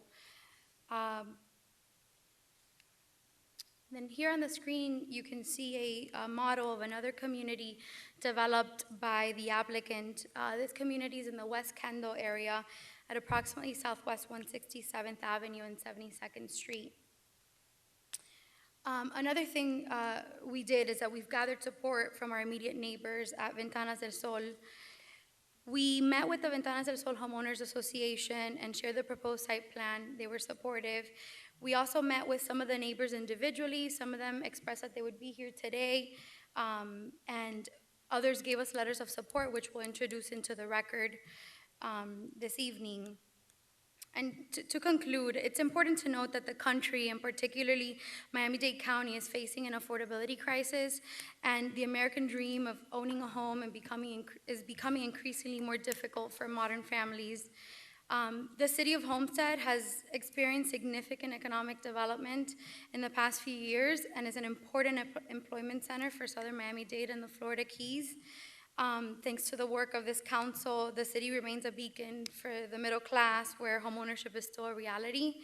And townhouse communities provide diversity in the housing stock and are a great option for families who wish to have the independence of a single-family home without many of the expenses. So the property's location is ideal for low-scale residential development because it abuts single-family homes to the east and townhomes to the south. Additionally, the property is less than a mile away from the Florida Turnpike, public supermarkets, and other amenities. We believe the proposed townhome development is compatible with the existing development in the area and will result in a reduction in traffic from the permitted commercial uses. We have neighborhood support, a favorable staff recommendation, and a unanimous recommendation of approval from your Planning and Zoning Board. So we respectfully request your approval and are available for any questions. Thank you. Mr. Cordino wants to say something. Mr. Cordino. Yes, sir. Because this is a land use and zoning, we don't review traffic analysis on these, so we didn't review that. I can't confirm that And the site plan that we saw is just a conceptual, it's not a Correct. When the actual. site plan comes in, we'll review traffic to the methodologies in our comprehensive plan, but until then, we couldn't tell you if that's going to have positive or negative impact. Right. Thank you. Councilwoman Faircloth. Yes, thank you, Vice Mayor. So I had an opportunity to meet with the applicant, Lena Barron, and your colleague, Council Graham Penn. Graham Penn, yes. Graham Penn, yes. So, and I appreciate you reaching out to me to meet. This development falls in my district, and I'm very sensitive to that. So thank you for meeting with me. I really Pleasure. appreciate it. I really do. So I had two questions. I asked for other communities where you developed the properties, and I visited this particular community. Would have liked to go inside, but I wasn't able to. And my second question was, did the Ventanas del Sol community support this? And when I met with you, Ms. Barron, you had mentioned that they voted in favor of this. And you mentioned twice in your presentation that the community supported this. Well, I wasn't able to verify that they supported. I don't know if you have letters from residents, but the HOA did not vote in favor of this. Correct. So we did meet with the board members. Lena met with them on several occasions. The board's position was that they would rather not take a vote on it, but they recommended that we meet with individual neighbors, and we did. And I'll submit the letters of support that Yes, we I received. would like to see that because you mentioned that they voted in favor, and you mentioned that you had the support of. We did have their support from the Please. No, she can't, one person at a time. You'll have to step down for her. So we did meet with the board. The president of the HOA, they did not want to take a vote on it. So I'm sorry if that's what Why did you was say understood. that? I'm sorry? You said they supported it, but now you're saying that they didn't No, want to take a vote. well, they supported it verbally, like they told us they were in support of the application at our meeting, but they didn't want to take a vote or have the entire HOA. They would rather us meet with the neighbors individually and have them, if they're in support, come to the hearing or issue letters. Okay, I would like to see the letters. Of course. But I've had conversations, and that is not what I was told. It said they didn't want to take a position on it. They didn't say they supported it. Well, the president told us that she was in support. So I guess maybe I- there was like conflicting It was within clear. the board members. It was Right. clear that they didn't want to take a position on it. Right. Now, I was going somewhere else with this. So the president of the HOA, she recused herself from this conversation because she's on the Planning and Zoning Board. And on the Planning and Zoning Board, she voted in favor of it, not at the HOA meeting. So I would like to see the letters of support from the community, but I'm not prepared to vote on this tonight until such time that I'm able to view all of that, because I have to represent my community. And if there is support for this application, I'd like to support it too, but I don't have enough evidence to support that the community is in favor of this. Thank you. And I can't read this on a fly. How many letters is this? We have 2 letters, and we had some neighbors that said that they were going to attend the hearing, but they're neighbors not here? here yet. You're here? We'll bring them up. in the Okay, public well, comment. for the public comment, we'll have you come up. So if you want to finish your presentation and then give me some time to read this, and then we'll open up for public comment so that some neighbors can come up and have their say. Absolutely. So our presentation is done, but we're available for questions from the public and the council. Want to reserve Councilwoman Faircloth? Yes. Okay. Councilman Guzman. Hey, thank you for being here. Has the applicant considered less density instead of townhomes? Have they considered single-family homes? Because we got a lot of townhomes and a lot of condos on that side of the city, and we are trying to push less density on that side of the city. So has your applicant considered less density? So they have, and the way, due to the size of the property and the, they acquired this property back in 2005. They've been sitting on it for 15 years. Really, townhouse, this zoning designation that we're requesting is really the minimum that will make the project work for the applicant. During your presentation, you said that the townhomes would have a price point of about mid-350s. About 300,000. It'll ultimately depend on. It's kind of a high entry point for townhomes, in my opinion, being in the real estate business. Is that the lowest that they would start at, mid-350s, or? I guess when you come up for public comments, She can't speak from there. And we're not discussing a site plan tonight, so it's kind of tough to Yeah. say what they're going to be. So I'd rather not discuss a site plan tonight, since it's not up before us. All right, I just wanted to get a starting price point of what they were trying to start with. Councilman, to clarify, it was 300. Is she registered, Melissa? 'Cause if 300,000. she's not a registered lobbyist, she can't be up here to speak on the project. You've answered my question. Thank Yeah, you. It's 300,000. Mr. Attorney? Yes. You got something to say? Your light was No, flashing. I'm sorry. Okay. Councilman Roth, Councilman? Nothing, okay. Here's my issue with it is I've been here. I voted on this a while back, and I voted for the change. I agree with Councilman Guzman, and it kind of insults me a little bit that you say, well, they bought it in 2005 and they've been holding it. The city's not responsible for speculation. And if somebody purchases a piece of property, it is what it is. And to bring it in at high density tonight, and my biggest argument against townhouses against that piece of property is you've got single-family homes all along there. These townhouses are going to be backed up right onto the property line of those houses that are already there. And what happens is you've got a lot of single-family story houses along that property line, and then you've got a townhouse right in the backyard looking down at somebody who never anticipated that when they bought a house there. So that's one of my problems there. The other thing is the density. And Mr. Corradino, I don't know when the city finally says that applicant is not acceptable because our townhouses we're swamped. Some of the people up here just voted in favor of almost 400 townhouses. So there's certainly a glutton of townhouses on the market in Homestead, from those that have been built to those that are coming in the pipeline. So at some time, the city needs to look at applicants and say, sorry. I mean, I don't know what to do, but we're stuffing ourselves full down here. And here we are again tonight taking commercial property away. Whether it could be developed or not is a different story. To me, if I was going to develop commercial property in the city of Homestead, I would have somebody from the city of Homestead representing it, not somebody from the city of Miami, unless I misread my notes wrong that was in the package. So I don't think that I can't support this. I know that. First of all, I don't support townhouses. Second of all, I won't support them where they are, right in front of a school like that, and a crowded area like that again. And I just can't do it.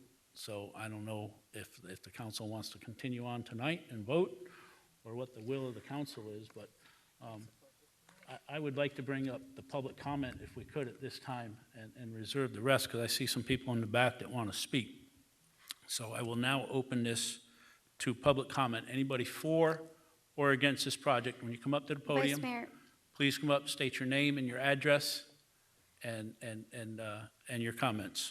We'd like to reserve some time for rebuttal. Yes, you'll be able to come back. Thank you. Yep.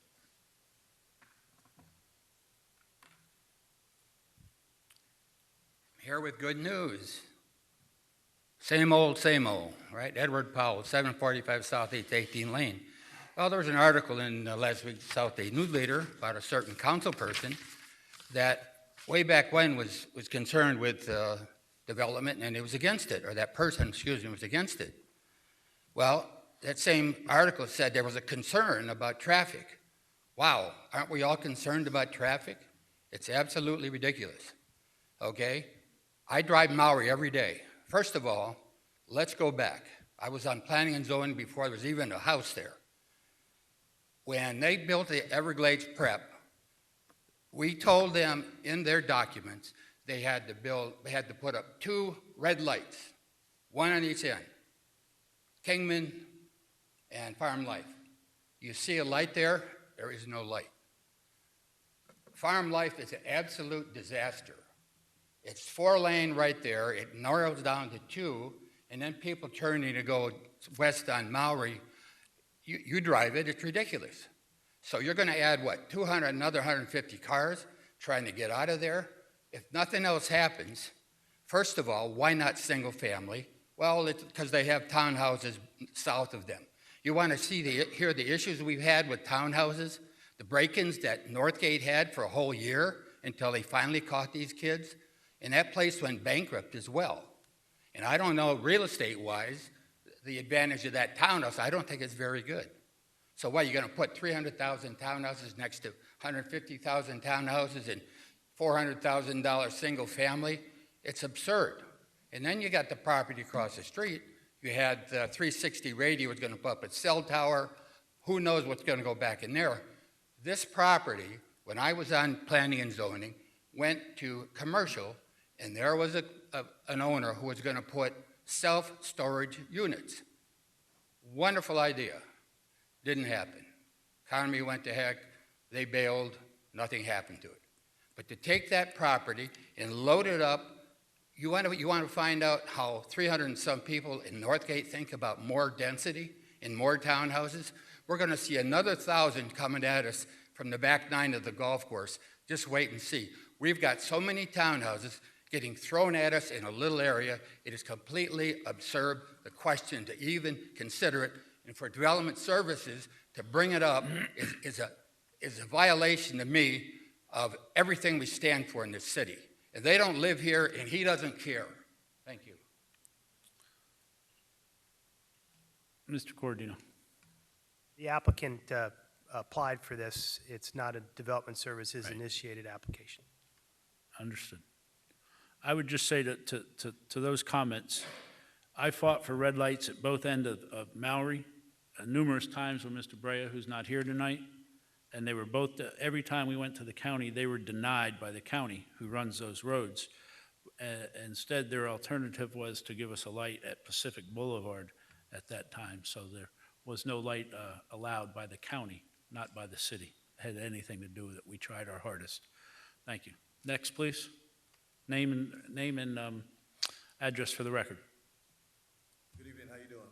My name is Dwight Bell. I live at 132 Southeast 21st Terrace in Ventanas and Seoul.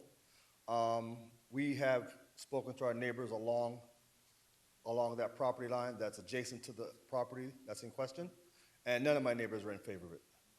Not one single one of them. Some of them are supposed to be here tonight, but we got lost, they got lost, but We understand. not one single of them is in favor of something being built there. As it is right now, if you leave Ventanas and Seoul in the morning during school time, the traffic is ridiculous. The infrastructure is just not there to support the amount of townhomes that she's suggesting to put in that small lot. It's just not feasible, and we didn't move here. We moved from Granada Estates, and we decided to purchase a home down here. And Granada Estates has a townhome community across Farm Life Road.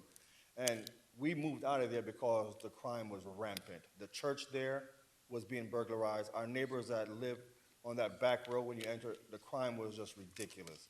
So that's the reason why we moved out of Granada Estates and moved into Ventanas and Seoul. It was brand new. We like the tranquility, but like I said, the infrastructure is not there. It's just too close to Farm Life Road. Farm Life Road is not big enough to accommodate the kind of traffic that's going to bring to that community. Anyway, thank you guys very much for hearing me out. Thank you. Hope you make the right decision. Have a good Any other comments for or against from the public on this particular issue? Hearing none, seeing none, the public comment is now closed. Any comments from my council? Any comments from staff? Mr. Attorney?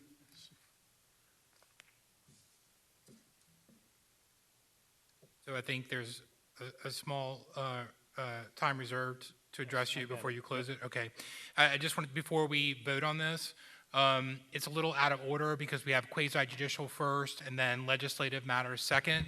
So I would ask that we take up item number 20, tab 20, which is the future land use map amendment, which is the legislative item, which is a different standard of review than quasi-judicial, right? You're acting in your legislative capacity. Yes. So take that first. If you say no to that, then by default, you automatically say no to the rezoning. Thank you. Yes, ma'am. So we just want to clarify the record. The board never took a vote. We did meet with them. It was generally, they were supportive of it, but they did recommend that we meet with neighbors. Our client met with a lot of the neighbors. We have a list here of the ones that were going to come to the meeting, but I guess we're unable to make it.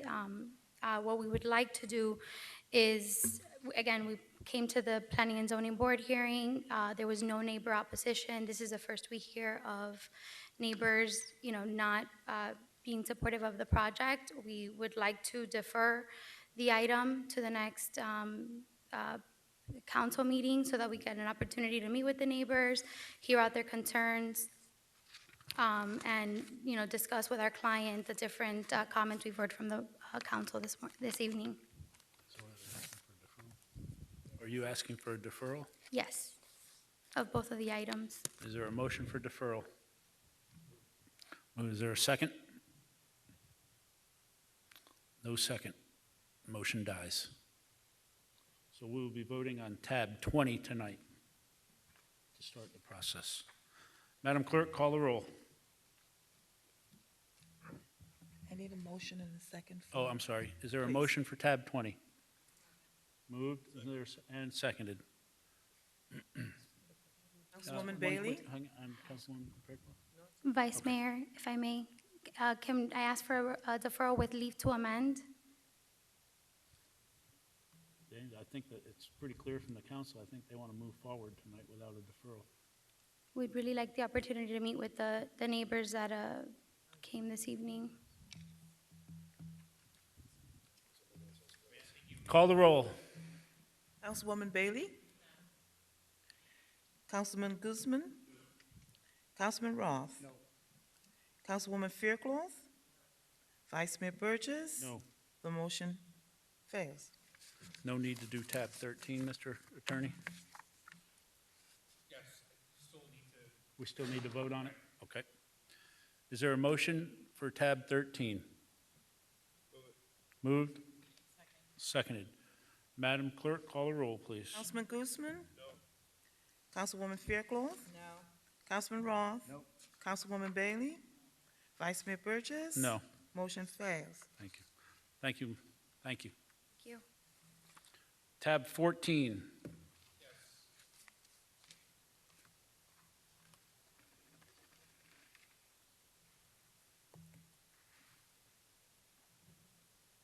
Yes, tab 14 is the first reading of an ordinance of the City of Homestead, Florida, approving the rezoning requested by ABA Solutions for Autism, Inc. of an approximately .23 acre parcel from one family R1 zoning district to professional business restricted B1A zoning district for property located at 41 Northwest 13th Street as legally described in Exhibit A, providing for conflicts, providing for severability, and providing for an effective date. This is tab 14. Staff report, please. Mr. Cordino. Yes, sir. Staff's recommending that the mayor and council approve the ordinance requesting the rezoning from the R1 to the professional business in B1A on this parcel of land. The fact is that the folks at ABA Solutions already operate kind of an administrative office in this location in the first place. Their request is then to see people come in there, customers, and so to do that, they would need to be a B1 use, and that's the reason for the shift. We feel that it's compatible with the rest of the neighborhood, and therefore we're recommending approval. Thank you. Any questions? Yes, Councilwoman Bailey. Mr. Cordino, is there a maximum occupancy for B1A? I don't see them having more than a family at a time, but would there be any restrictions if The they? zoning code does not list the maximum occupancy. That is done with the individual building. So when the fire company goes in to inspect the place, they'll list the maximum occupancy for it, and it'll be given at that during the certification process, the business licensing process. Okay. Thank you, Vice Mayor. Councilman Guzman. Thank you, Mr. Vice Mayor. For Mr. Cordino, when these applicants come to apply to change the zoning, does that open it up for the neighbor and then the other neighbor and the other neighbor to start asking for the same thing to change the zoning? Because they know obviously it adds value when you change from residential to commercial. That's a difficult question. We look at compatibility with the neighborhoods. In this case, there is a mix in this neighborhood between R1 and B1, and so it's compatible. For instance, if it wasn't compatible with the neighborhood, we wouldn't be recommending the approval. We look at the surrounding uses. There is a possibility, and as you almost saw from the last application, that a lot of the, I think the value may be market-driven. So, for instance, if a neighborhood is R1 and the residential value may have been depleted, people may want to turn to the business use. And so, yeah, there is a possibility of that happening. This looks like a neighborhood in transition one way or the other. Okay, so this applicant wants to start seeing patients at that facility, at her home. Is that what, or she wants to convert her Well, home? it's not a home. It's actually operating as the business use right now. It's a home, effectively a home occupation. To see patients, you need to be a business be business zoned, and that's what they're attempting to do. And I believe they're here, and they can address the details from their perspective. Okay, thank you. I'll open up the public hearing. Is the applicant here? Please come up and state your name and address for the record. Good evening. My name is Giselle Cordero, and I'm the founder and clinical director of AVA Solutions for Autism. We have a presentation, it's super short. AVA Solution was created in 2017. We work with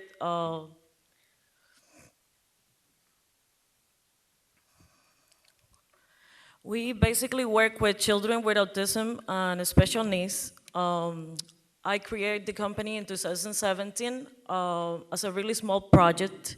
Actually, the administrative office is one room in my house. So we provide services to the community. We go to schools, we go to daycares, we go to homes. We got this property with the purpose of creating a center. It's basically, at the beginning, a small center, because it's in high demand that we see kids in an environment that is more controlled, that is more under the purpose of the therapy, and now in homes. We are proposing to have this place as an opportunity for parents that request services and a center. We are thinking three therapy rooms, and between staff members, parents, and kids receiving services, it could be a maximum of 10 persons in the house at the same time. There's enough space in the back of the property for parking spots. We have a maximum spaces of 6 parking spots, including the parking for disabled persons. And this is basically, the project. Any questions for the applicant? Mr. Guzman. I want to thank you and commend you for the work that you do for our community and for the kids. I did want to ask, have you provided, or I'm not sure if they provide a site or a floor plan prior, because it wasn't in our packet here. Mr. Cordino? I wanted to be a little bit more clear. I don't know if I answered your question correctly. When I said we want it to be compatible with the neighborhood, and what I mean by that is also that it's compatible with the land use code. They are like commercial use and land use, and that is implemented both by R1 and B1. So they have the right to have either one of those uses, and that's specifically what I mean by compatible, and that's Got it. So a point of clarification. That's what would limit other properties that are not within that future land use map.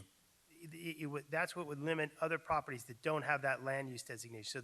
So the zoning must be compatible with the land use. The land use is one category, and it may be implemented by multiple zoning districts. As long as you're one of those zoning districts, you have the right to be there. Not only is it implemented by both the R1 and the B1 zoning district, but the neighborhood functionally, as it exists today, is mixed between the R1 and the B1. So it's compatible with the land use, which means it's allowed by the land use, and it's functionally compatible because the properties along Chrome and in the neighborhood are both R1 and B1 right now, kind of right next to one another.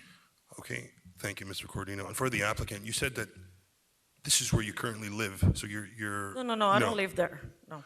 Okay, so they're using one room as an administrative. The house where I live is located at the 1702 Southeast 17th Avenue. So I live there. I created a corporation.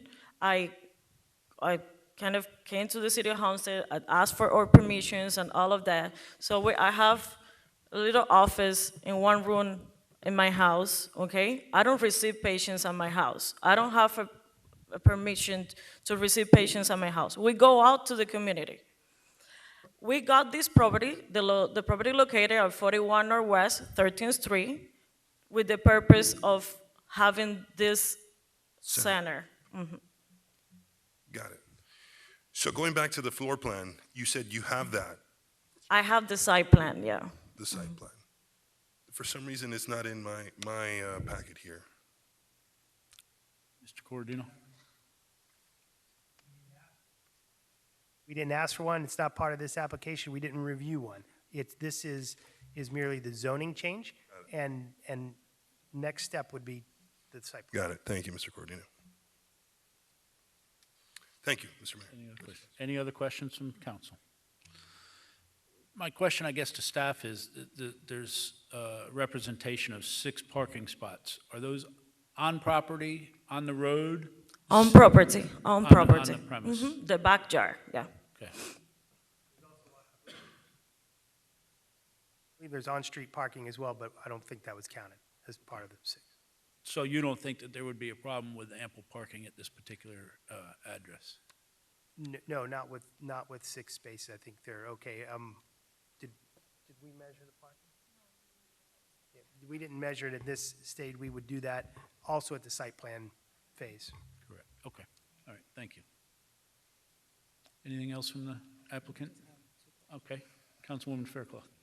Yes. So on this property, you're using one room now, correct? No. Not you, but the office. No. My office is not in this property, okay? Because I'm confused. Okay. It's Okay. very confusing. Okay, I understand.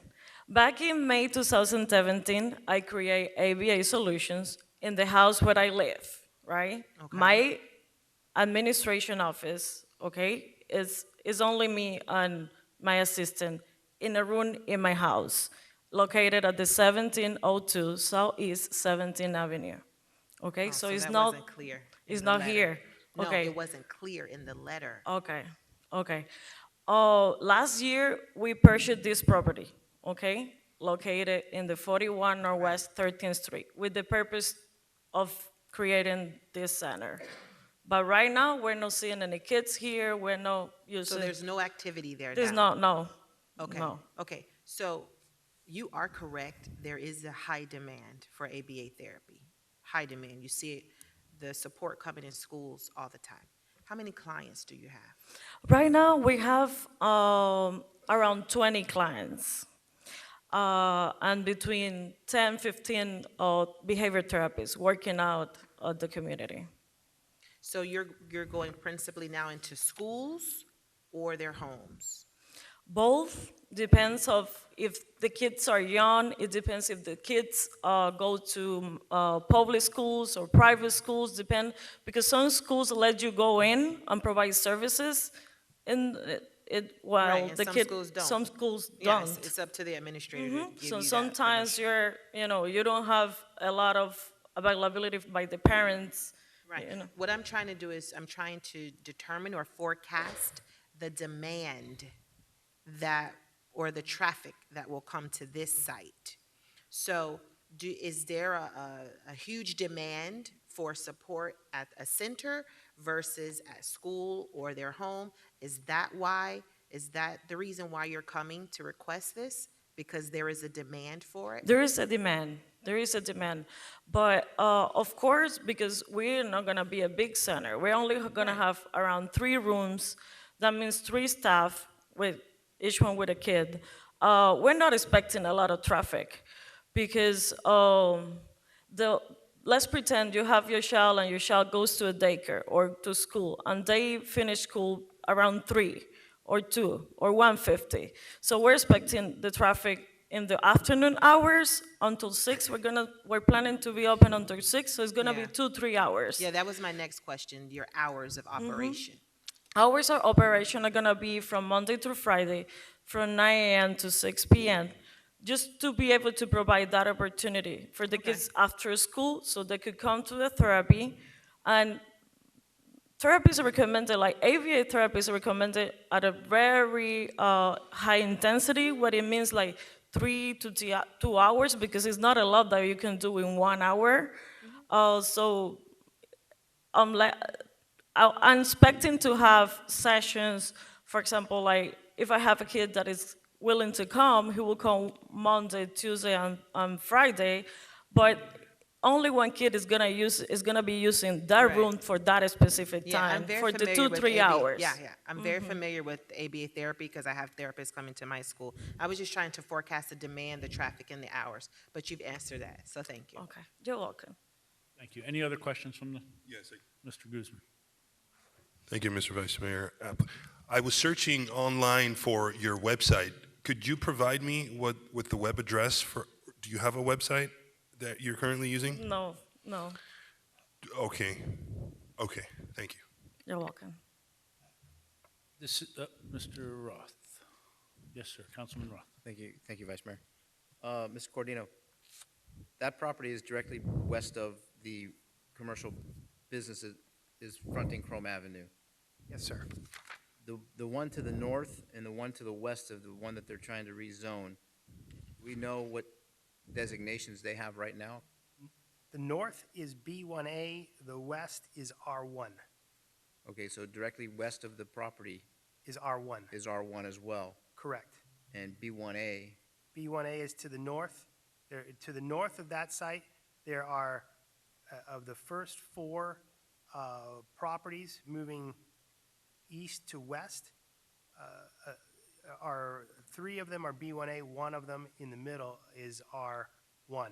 Again, north of that block, you've got B1 and B1As, and then R1. So that it's almost kind of checkerboarded on each block has B1, a mix of B1s, B1As, and R1s. and the B1A is the most restrictive one, is that It's correct? the lightest form of commercial use that we have, yes, sir. And does it come with any hours, restrictions? No, I there mean, are no they- hour, I don't believe there are any hourly restrictions in B1A, but I'll confirm. Okay, that's all, thank you, Vice Mayor. This is a public hearing. Any comments for or against from the public on this particular item? Seeing none, hearing none, we have to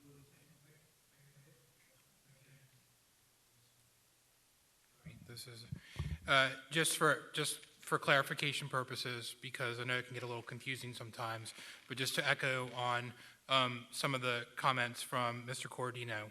So the property currently has a light commercial use, future land use category, and the zoning is R1. So there's an inconsistency between the two. The light commercial use category is implemented by a couple different zoning districts. Like the least restrictive or the most restrictive and the less intensive one is the professional B1A restricted, which the applicant's requesting. So the applicant's entitled to a rezoning consistent with the future land use category.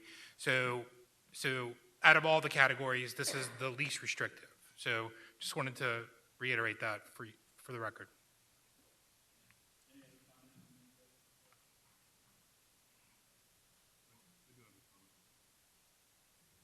Councilman Guzman.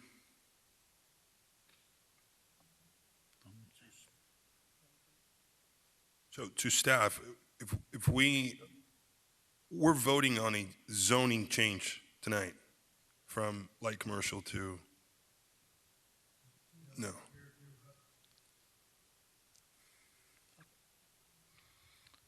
Zoning changes from R1 to B1. To B1.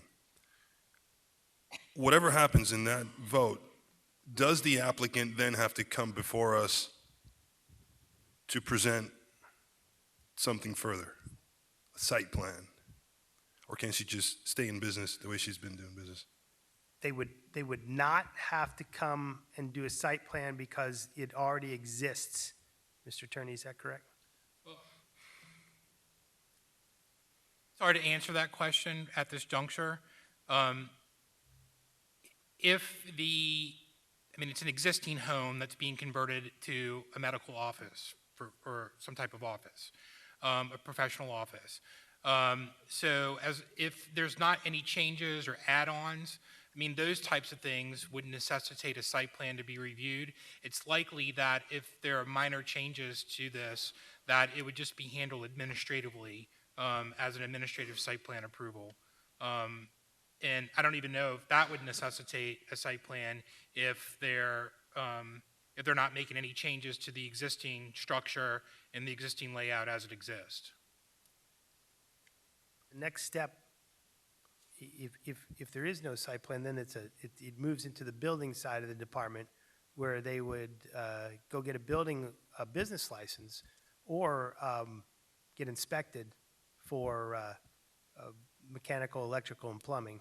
And we'd be in there at that point, making sure that it was safe to see patients. Say that one more time, please. If in fact they made no significant changes to the building, didn't require a site plan analysis, which we determine, I guess, at a later date, the next step would be, it would transfer into the building department, and we would review it from the building perspective. And when these things come about, we go in and inspect for mechanical, electrical, and plumbing. And at that point, we're reviewing just kind of the structure to make sure it's safe, but nothing more on the planning side. Okay, so if the applicant did nothing to the property, it could all just happen tonight, and then she stays the same. Is that correct? That's fine, yes. If they're not making any physical improvements, then they necessarily wouldn't need to come in for a site plan review. And to the applicant, do you plan on making any modifications now that you're going to be seeing patients there? Or more patients? Hang on. Painting is not gonna be no changes to like a structure, like the side of the property. Okay, thank you, ma'am. You're welcome. Councilman Roth. Thank you, Vice Mayor. It gets so confusing. Now, when if this gets changed tonight, and they go for, as you stated, their business license, are they gonna have to go through the whole process of change of use as well? Yes, sir. Okay, so that's a totally different process than a business license is. Yeah, well, yes, it's not in the planning side of the bill, right? It's not a change of use like we talk about in land use and zoning. Right. Because that's the city-controlled rules under the city code, but it's a change of use from the building perspective, which is a state-controlled use from the state's building code, which we implement or regulate for the state. And so that has a lot to do with if it's gone then from a residential to a commercial structure, they regulate all types of things as silly as drinking fountains and electrical. We're going to go in there and look to make sure that all the electrical is to code. It all has permits. Those types that we've gone through before. It can be a challenge sometimes. So they've already made the investment into the building. Now, we've had problems with communications with the process of what she's about to embark on. If this is changed, which I don't see why it wouldn't be changed tonight. Can we have someone help her get through that process where she's not having to make multiple trips back and forth to development services, to the permitting process, so that she doesn't get frustrated with the process of going through that? Because when you have to go through the change of use, which, as you explained, is not something that we govern, it's governed by the county and the state for building code purposes, right? Yes, sir. So that's another process to what she's going to go through with the licensing portion of it, which is going to automatically require safety inspections, which is, I guess, electrical, plumbing, and mechanical. Mm-hmm. Nothing to do with the change of use process. So she's got to actually go through two processes with us. Regardless of who's making us do that, it's us that are going to take her through that process. So what I'm trying to say is, the next time she comes to the office, can we have someone help her and explain exactly what she has to do on the first visit so that she understands? Now, if she's going to change the floor plans and all that stuff, it doesn't get into site plans. And I understand what your concern was as far as reconfiguring that building to support and house what she plans on doing in there. And I'm not sure if what she's doing, she's required to have a license from the Department of Business and Professional Regulations, but they would probably step in and govern part of that too. So she's embarking on a major project, but I want to make sure that from the city side, she has a pleasant experience going through that process. What she's got to do with the other agencies that we're not responsible for is not us. But as far as getting her from start to finish with us, I'd like to see that we have someone help her do that. Absolutely. We will make sure that, like we can do with every applicant that comes in the building, if there's a problem, we can sit there and take as much time as it takes to walk them through the process, tell them what needs to be done, and You'll give her your cell phone number, right? absolutely. There you go. So Yeah, you've got a I'll commitment from announce it out Mr. loud so everybody That's the can guy have it. right there, Yeah. so. To Why help you giving mine? I'm going to give him Vice Mayor Burgess. All right, thank you, that's all, thank you. Thank you. All right, we did the public hearing and all, and open and closed it. Mr. Attorney, you're satisfied with where we're at, with your explanations of everything to everybody? Thank you. Is there a motion for? Move it. Is there a second? Moved and seconded. Madam Clerk, call the roll.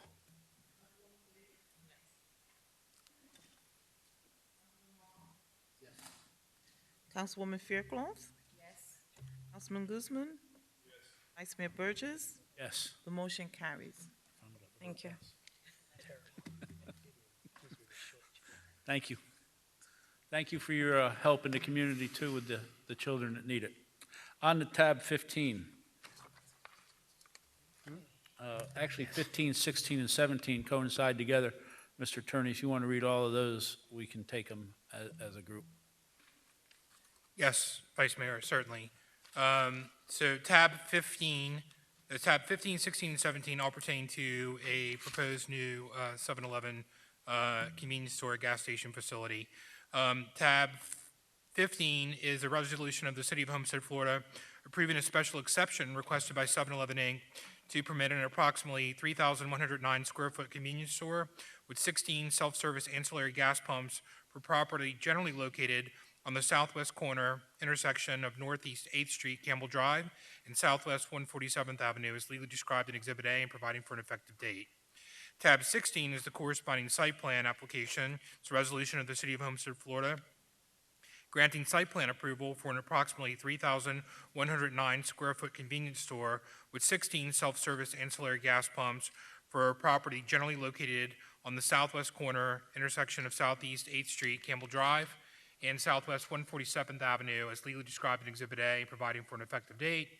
And the third and final application is for a certificate of use. Tab 17 is a final order of the City of Homestead, Florida, granting a certificate of use requested by 7-Eleven, Inc. to permit the sale of beer and wine for off-premises consumption in conjunction with the operation of a convenience store generally located at the southwest corner intersection of Northeast 8th Street, Campbell Drive, and Southwest 147th Avenue, as legally described in Exhibit A and providing for an effective date. Thank you, Mr. Attorney. Staff report, please. Sir, like we said, there are 3 different applications. We've reviewed these to the sections of the code, and we're recommending approval for all 3 of the applications. The special exception is the first application because they have gas tanks associated with the convenience store. The site plan is like we always review site plans, so we look at the position of the building, the parking, the height, all those things that we look at relative to what's allowed in the zoning code. And then finally, the certificate of use is there to allow them to sell alcohol. Again, we've reviewed it to each of those 3 sections of the code. They're compatible with each of those 3 sections of the code. No variance is required, anything like that. So we're recommending approval. Recommending approval on all 3. Yes, sir. Thank you. Any questions from the council? Councilwoman Fairclough. Yes, so this proposed project is in my district. Is the council here?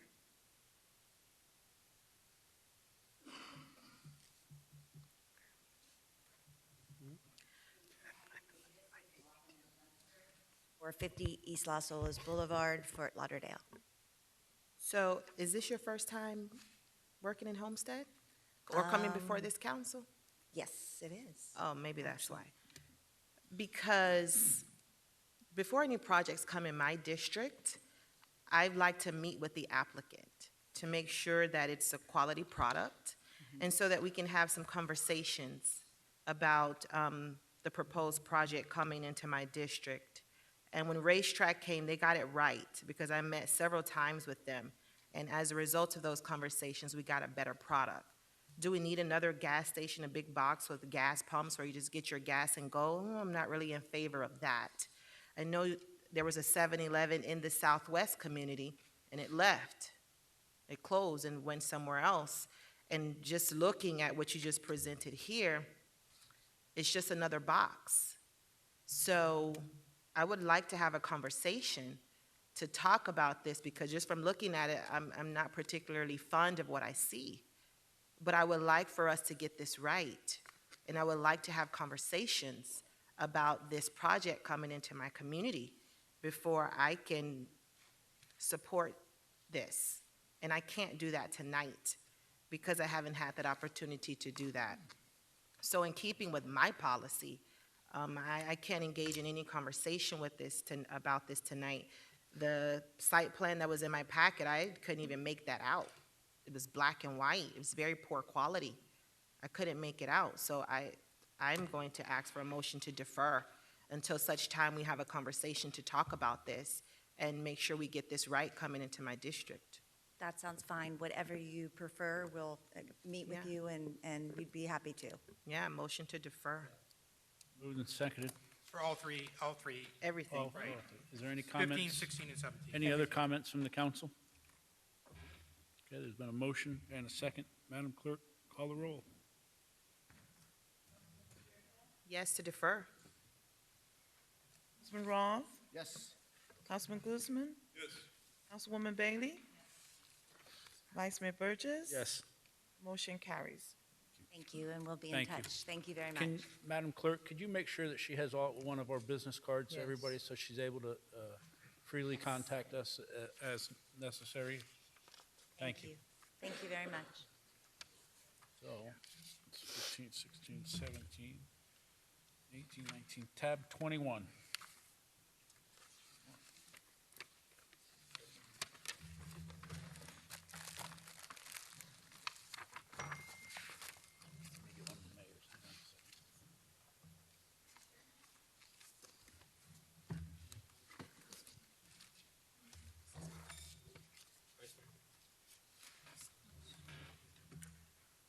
Mr. Attorney. Yes. Tab 21. Tab 21 is a resolution of the City Council of the City of Homestead, Florida, adopting and authorizing the submission of the fiscal year 2019-2020 Community Development Block Grant Action Plan to the United States Department of Housing and Urban Development for approval, establishing a budget for community development block grant funds, providing for implementation, and providing for an effective date.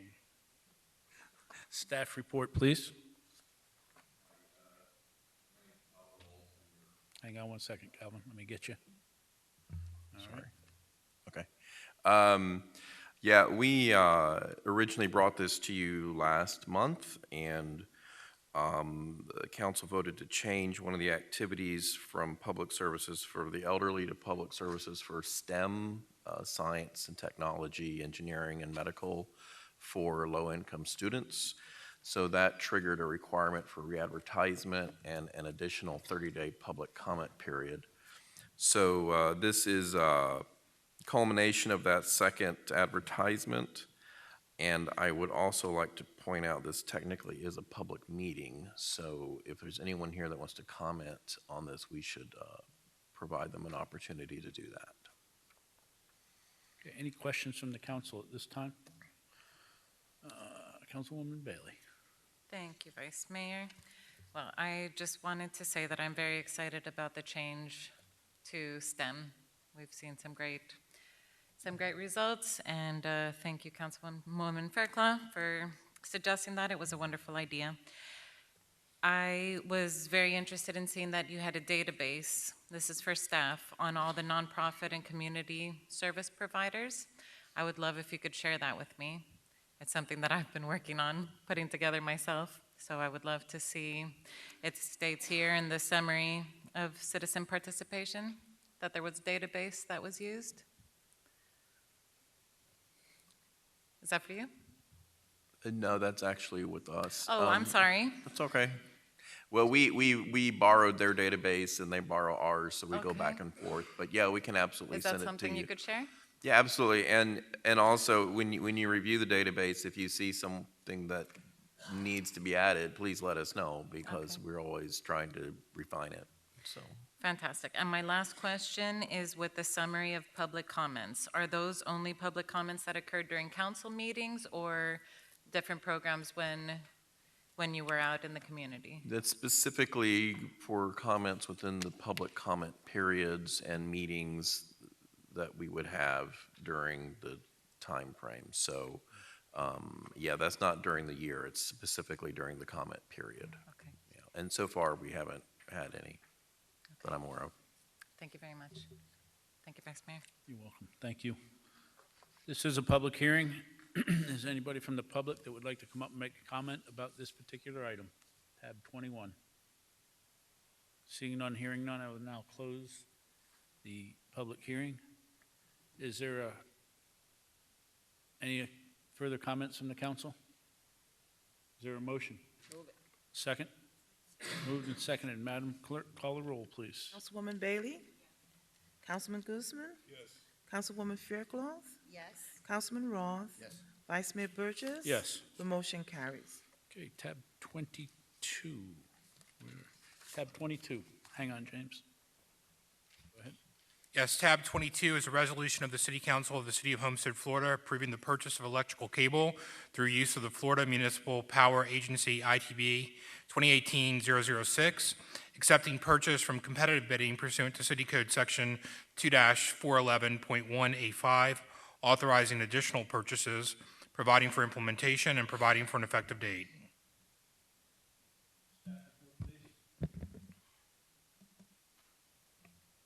Staff recommends Mayor and Council approve the attached resolution authorizing the city manager to utilize the FMPA wire and cable bids monthly index sheet for electrical wire purchases on an as-needed basis in amount not to exceed $200,000 per fiscal year. This purchase is in accordance with FMPA municipal wire and cable bid ITB 2018006. Thank you, Mr. Manager. Any questions from the council on this item? Seeing none, I'll open the public comment. Anybody from the public for or against, please come up and make a comment. Seeing nobody up forward, I will now close the public comments. Any questions from the council? Call the roll, Madam Clerk. Can I have a motion, please, Oh, Vice Mayor? geez, I keep forgetting that. Can I get it? It's been moved by Councilman Roth and seconded by Councilman Guzman. Thank you. Councilwoman Faircloth? Details. Councilman Guzman? Yes. Councilman Roth? Yes. Councilwoman Bailey? Vice Mayor Burgess? Yes. The motion carries. Thank you. Any business from the city manager? Just one to acknowledge the new chairwoman of the Florida Municipal Power Agency, Barbara Quinones. Congratulations and big accomplishment. Thank you. Any business from the city attorney? Yes, Vice Mayor, I have one executive session to request. Not allowed. This is in the case of, in the District Court of Appeal, State of Florida, 3rd District, case number 3D19-1259. This is Richard T. Alger, John Alger, and Alger Farms, Inc. Versus United States of America and the City of Homestead. Okay, thank you. And now we have public comment. I've got two cards in front of me. I've got Mrs. Susan Sorrentino, or Miss Susan Sorrentino, excuse me.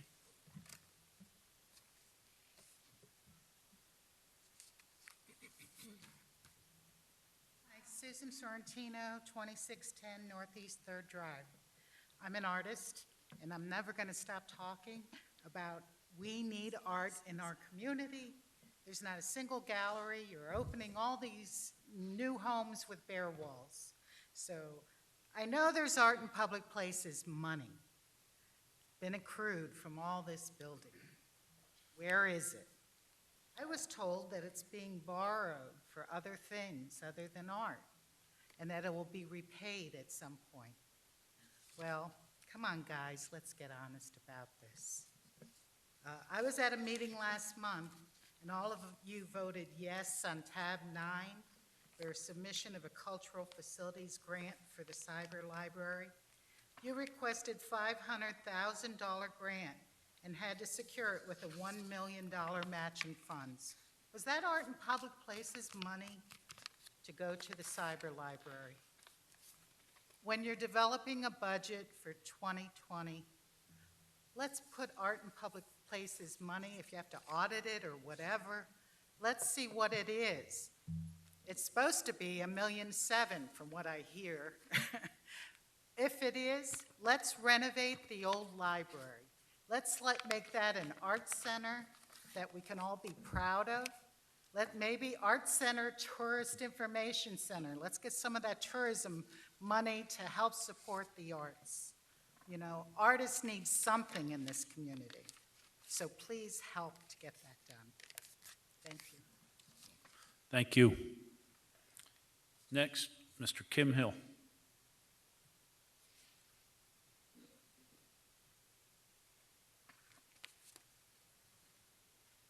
Good afternoon.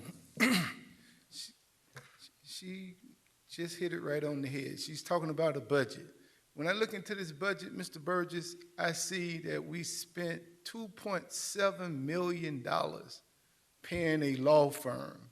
$2.7 million. When most cities our size have their own city attorneys.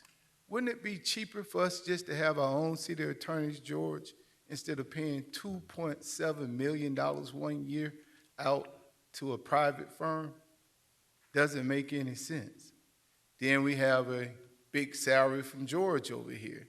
George is due probably to make over $300,000. Am I correct? Your package is probably $300,000 as a city attorney? But I can't get a body camera.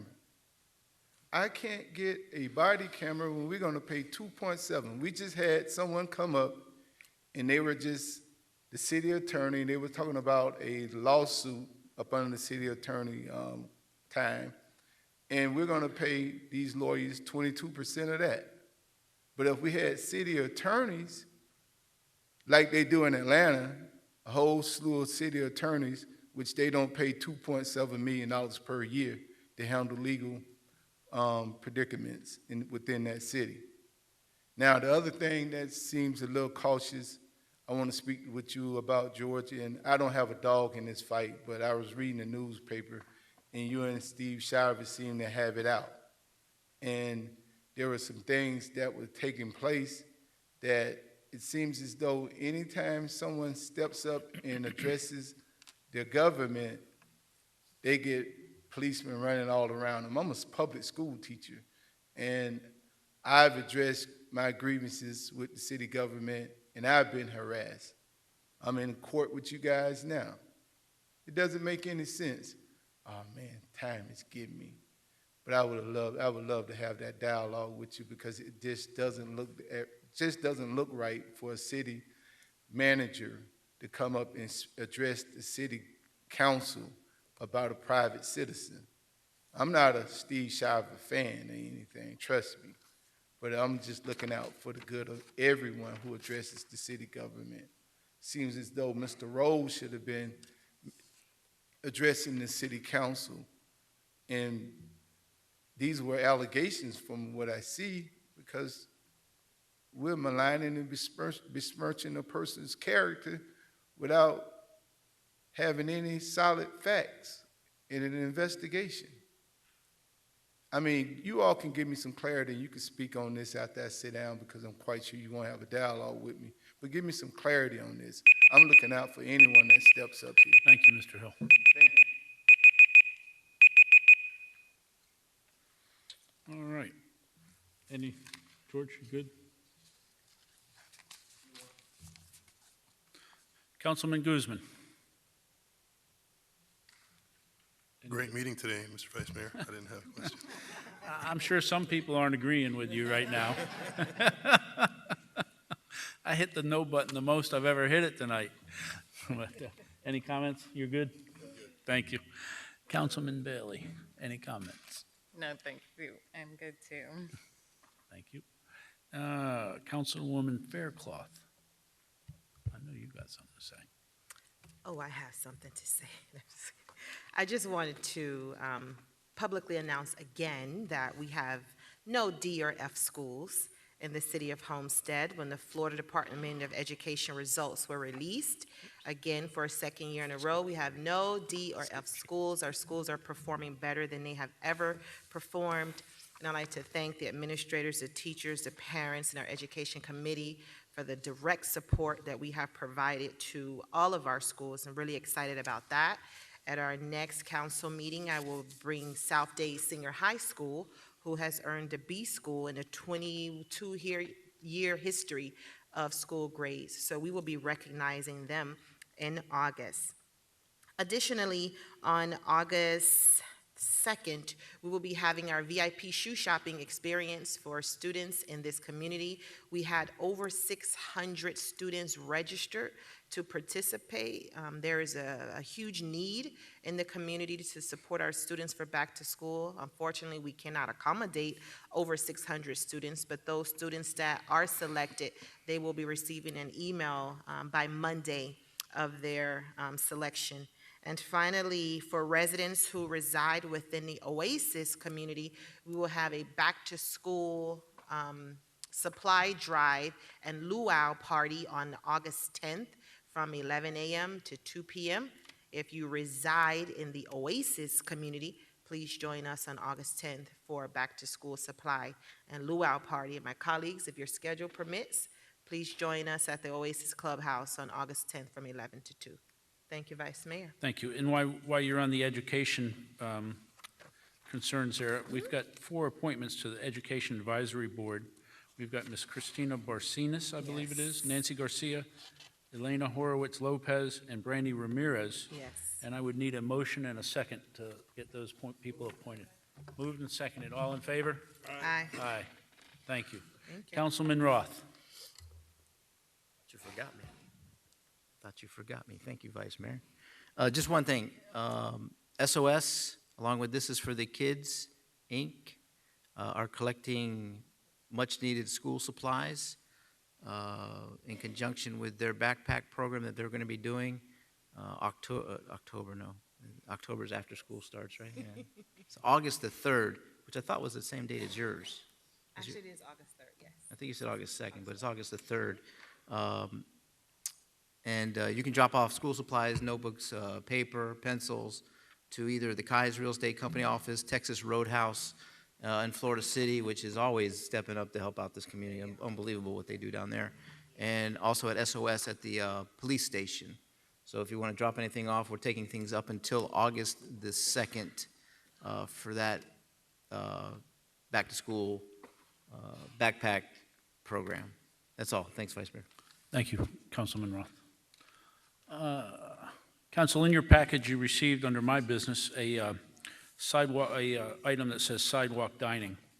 And I've been approached by several of our restaurants downtown that would like to perhaps be able to do that. Right now, our code really does not permit sidewalk dining, and especially as the truck bypass is in the works, we're trying to encourage people to come downtown, and with our weather during certain times of year, it's ideal for them to be able to do it. One of the proprietors sent a little sketch of what they were trying to look at doing in the 4-8 restaurant, which recently opened down there at the corner of Chrome and Maury. And so I thought it was imperative of us to help our businesses downtown to do what they need to do to make their bottom line better. And I think with outside dining, it's a possibility that it will really help them. It'll show that people are downtown, so it'll attract others and stuff like that. So what I would like to do, if the council will allow me to, is to put it on the next cow for as a item, and then perhaps we could move it from the cow to the city council meeting next month in August. Is that okay with everybody? Okay.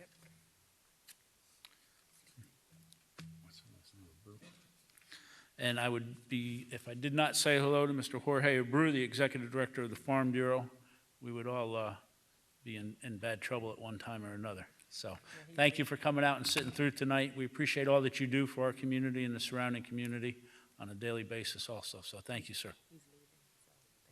Yep. And thank you for your service. It's been much appreciated. So I was just told, I did not know I had not gotten an email. or if I did, it came while I was on vacation, so I apologize. So thank you. Anything else? Motion to adjourn. Moved and seconded. Thank you.